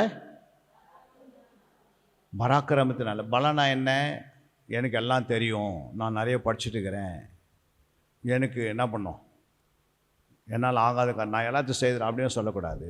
அப்படின்னு ஆண்டவர் சொன்னார். உன் படிப்பும் அல்ல, உன் ஞானம் அல்ல, புத்தியும் அல்ல, அறிவும் இல்லை. இந்த சைடு சொல்கிற பராக்கிரமத்து உன்னுடைய பணம் பலம், அந்த பலம் இந்த பலம் இதெல்லாம் என்கிட்ட இருக்குது, வீடு இருக்குது, அதுக்குது, எல்லாமே குப்பை தான். இல்லையா? இப்போதைக்கு நமக்கு யூஸ் ஆகுது, ஒரு நாள் அது குப்பையாக மாறிடும். ஒரு சோஃபா செட்டு வாங்கின்னு வரோம், அது ஒரு 200 வருஷம் வச்சுன்னுக்குறோம் வீட்டில். என்ன செய்கிறோம் நம்ம? பிள்ளைங்களுக்கு குழந்தை பிறக்கும் போது வாங்குகிறோம் ஒரு சோஃபா செட்டு. பிள்ளைங்க கல்யாணம் ஆகும் போது அந்த சோஃபா செட்டு என்ன பண்ண தூக்கி குப்பையில் போட்டு உணவு சீட்டு, ஏன்னா இப்போ யார் வரப்போகிறது, இப்போ மறுமணம் வரப்பாருன்னு சொல்லி புது சீட்டு என்ன பண்ண புது சோஃபா செட்டு உள்ளே வைக்கிறோம். அப்போது வரும் போவோம், பராக்கிரமும் பலமும் என்ன பண்ண வரும் போவோம். ஆனால் நிரந்தரமாக இருக்கிறது பரிசுத்த ஆவியானவர், நிரந்தரமாக இருக்கிறது அவருடைய பலன். அவர் நம்ம மேலே அபிஷேகமாக இருந்தான்னா உன்னை யாரும் கை வைக்கவே முடியாது. நீ ஆசீர்வதிக்கப்பட்டே இருப்ப. தேவ அபிஷேகம் உன் மேலே இருந்தால் உன்னை 1000 பேர் உன்னை திட்டினாலும் நீ அமைதியாக ஆன்சர் கொடுப்ப. அல்லையா? உன்னை வெறுத்தாலும் நீ அவங்கள நேசிப்பாய். அதுதான் அபிஷேகம். தேவ அபிஷேகம் ஒருத்தர் மேலே இறங்கிச்சுன்னா உன்னை வெறுக்கிறதுலேயும் நேசிப்பாய். உனக்கே மந்திரம் வச்சு உன்னை சாகாடிக்க நினச்சவன அவங்கள நேசிப்பாய். உன் விரோதியை நீ நேசிப்பாய். இல்லையா? ஏன் அப்படின்னா அபிஷேகம் அப்படி தான் வேலை செய்யும். அபிஷேகம் யாரையும் நம்ம குற்றப்படுத்தாது, அபிஷேகம் யாரையும் வெறுக்காது. பிசாசு வெறுக்கும், ஆனால் மக்களை நேசிக்கும். இல்லையா? உன் சத்துருக்களையே நீ நேசிப்பாய். சத்துருக்கு முன்பாக உனக்கு ஒரு பந்தி ஆயத்தப்படுத்துவார் ஆண்டவர், உன்னை அபிஷேகம் பண்ணுவார். அப்போ அபிஷேகம் என்பது புரியுதுங்களா, உன் வாழ்க்கையில் பெற்றுக்கொள்ள வேண்டும். இல்லையா? அதுக்காக ஜெபிக்க வேண்டும். அபிஷேகம் சும்மா ஆண்டவர் எடுத்து வந்து அப்படியே கடையில் விற்கிற மாதிரி கொடுக்க மாட்டார். காத்திருக்கிற மேலே அபிஷேகம் கொடுப்பார். ஜெபத்தில் காத்திருக்கணும், வசனத்தில் காத்திருக்கணும், நேரத்தை அதிகமாக நீ ஒதுக்கணும். ஆண்டவருக்காக நேரங்களை ஒதுக்கி நீ ஜெபம் பண்ணினே வந்தால் உன் மேலே அபிஷேகத்தை ஊற்றி உன் மூலமாக பல சீசர்களை நீங்கள் உருவாக்குவீங்க, பல விசுவாசிகளை சபை கொண்டு வருவீங்க, பல ஆத்மா ரட்சிக்கப்படும். இந்த பட்டணத்துக்கு இருக்கிற மக்களுக்காக ஜெபம் பண்ணுவீங்க. உங்கள் ஜெபத்தில் நிறைய வல்லமை இருக்கும். உங்களுக்கு நீங்கள் உப்பாக மட்டும் இல்லை, மக்களுக்கு உப்பாக இருப்பீங்க. மற்றவங்களுக்கு முன்பாக நீங்கள் வெளிச்சமாக இருப்பீங்க, வெளிச்சத்தின் பிள்ளையாக நடந்து கொள்வீங்க. உங்களை பார்க்குறவங்களாம் நற்குணசாலியாக சொல்லுவாங்க. இதெல்லாம் ஒரே நாளில் நிறைவாது, காலங்களில் நிறைவேறும். இல்லையா? எத்தனை பேருக்கு நீங்கள் பிரயோஜனமாக இருந்தது? ஒரு கரங்களை தட்டி தேவ நாமத்தை மிகப்படுத்து. அன்பிற்குரியவர்களே, சத்திய வேத ஆராய்ச்சி வித்தியாசாலை தரிசன ஊழியம் 1. வடமாநிலத்தில் 300 திருச்சபைகளை உருவாக்குதல். 2. மாதம் ஒருமுறை எழுப்புதல் உருவாக்கும் எழுப்புதல் கூட்டம். 3 ஊழியர்கள், சபை தலைவர்கள், சுவிசேஷர்களுக்கென கருத்தரங்கு, அதாவது சத்திய வேத ஆராய்ச்சி நேரம்.